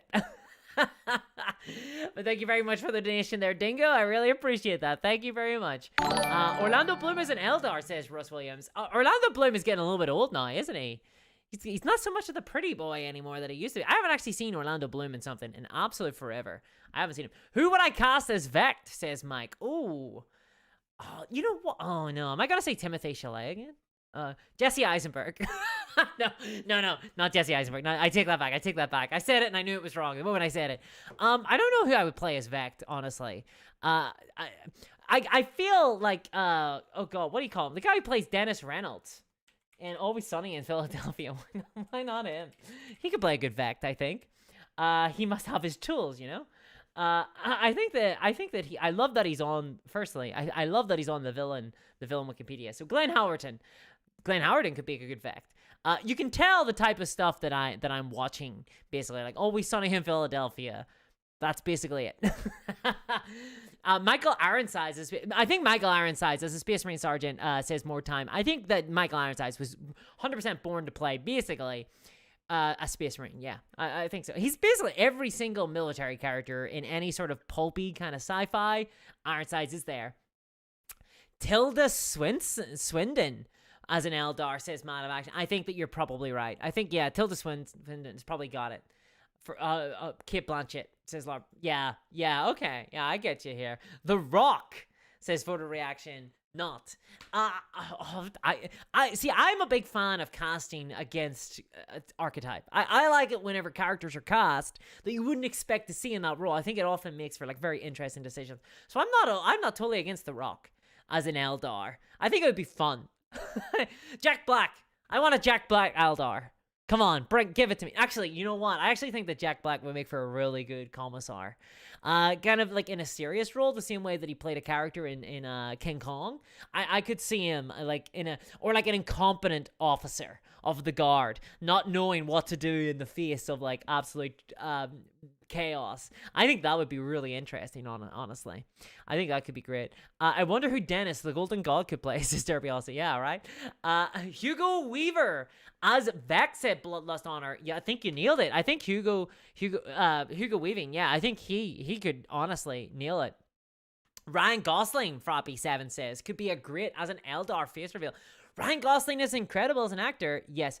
No, Christoph Waltz as Vect, says Larkbeard. How about Christopher Walken as Vect? Huh? How about Christopher Walken as Vect? I kind of dig it, guys. I kind of dig it. I kind of like it. I think Christopher Walken as Vect could be pretty good. I think it'd make a great villain. I can't do the voice, but you can kind of imagine him doing the Christopher Walken voice as Vect, kind of like Max Shrek. He's got the hair out and stuff. I think it'd be incredible. God, the 40k setting really lends itself to really interesting characters, really interesting actors, very weird actors. A lot of character actors, I think. There's a lot of space for them. For sure. Eleanor Dawes says, I think The Rock as Lorgar would be good. Just seems funny. I think that's probably fair. Russ Williams says, basically anyone who did Peter Jackson would cast as an elf in Lord of the Rings. Probably fair. Yeah, probably fair. Russ Williams says, basically, yeah, Table Gold says Sam Rockwell as Lorgar. I actually don't know Sam Rockwell. More Time says Daniel Day-Lewis. Daniel Day-Lewis is an incredible actor, yeah. Scott Williams says Timothée Chalamet as an Eldar. Yes, so I think I was trying to say his name earlier, but I was getting it wrong. So yes, I think he needs to be in the cinema. He's like the only young actor that I'm aware of. Here is confession. I have not seen Dune yet, but I want to see it. I'm gonna see it shortly. I'm gonna watch it shortly. But I heard that he's very good in that, so I think that we could probably find somewhere for him. Duncan itself says the guy who played Wormtongue in Lord of the Rings is a good weird actor. Oh God, I know his name because I've consumed a lot of art. of him. So Brad Dourif, that's it. So yeah, he could be actually really interesting. He could be really interesting. What do you call the guy who played Stannis? I think he can make for a good, interesting character. The guy who played Stannis in Game of Thrones could be pretty sweet. Now we're just naming names. Now we're just like throwing out names. I think ultimately, I guess what this is telling us is that Warhammer 40k has a huge amount of scope for interesting characters, for interesting stories, for interesting tales. I don't think that Henry Cavill was wrong to say that it's the beginning of a Warhammer cinematic universe, in the sense that I think that it could definitely go that way. I think he was maybe jumping the gun a little bit, because it feels a little bit premature. It feels very ambitious. I hope it does work out, though. I really do.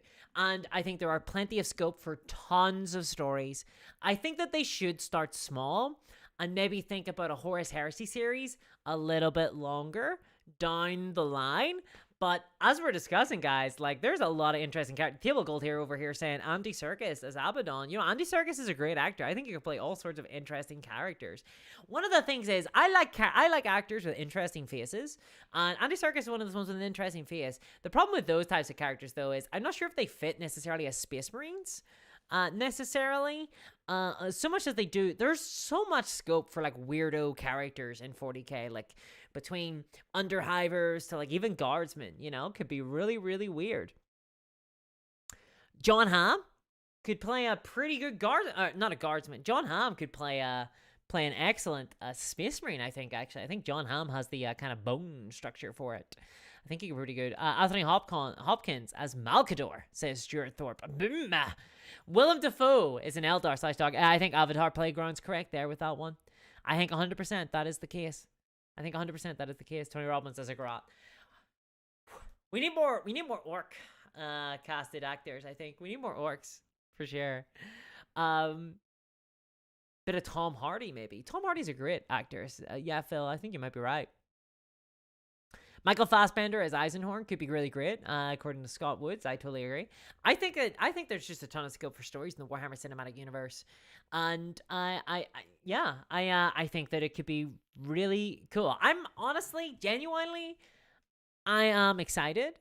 So I have subscribed to Warhammer Plus for a month.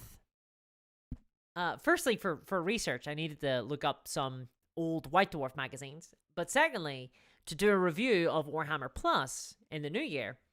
And there is one thing I will say, I'll spoil it a little bit, about Warhammer Plus, about watching stories set in the 40k setting. I have found my interest in the setting of 40k kind of rekindled a little bit. I'm someone who, I get a lot of my lore, a lot of my kind of like my Warhammer fiction from... Well, really, frankly, I don't read a lot of the fiction anymore. I mostly get it from being told the fiction by others, or reading about them in codices, or catching them from like Warhammer community, stuff like that. Like, that's where I get a lot of my like lore these days.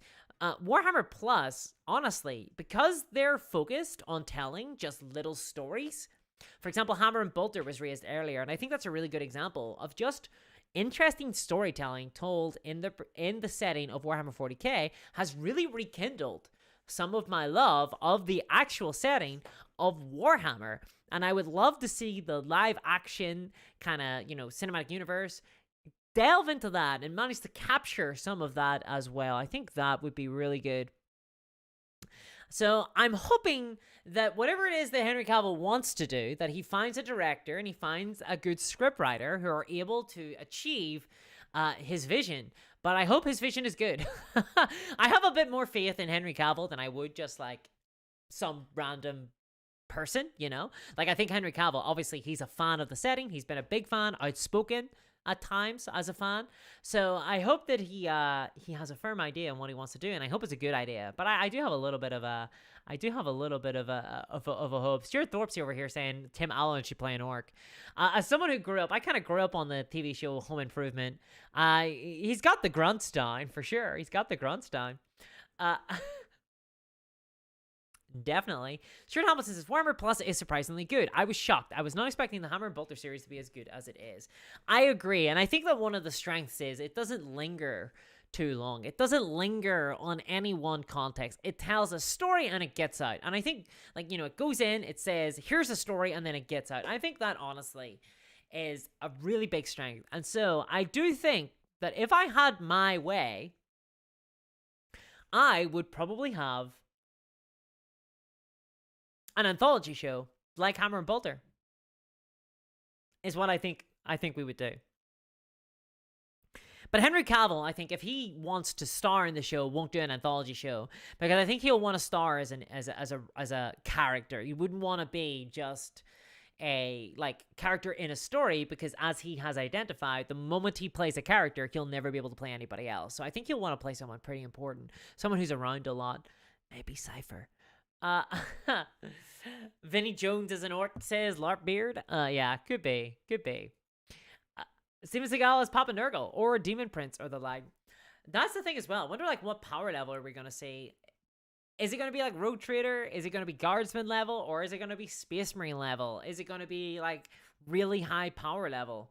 Maybe? Timon as a Votan. Yeah, I could see that. More power and all and such things.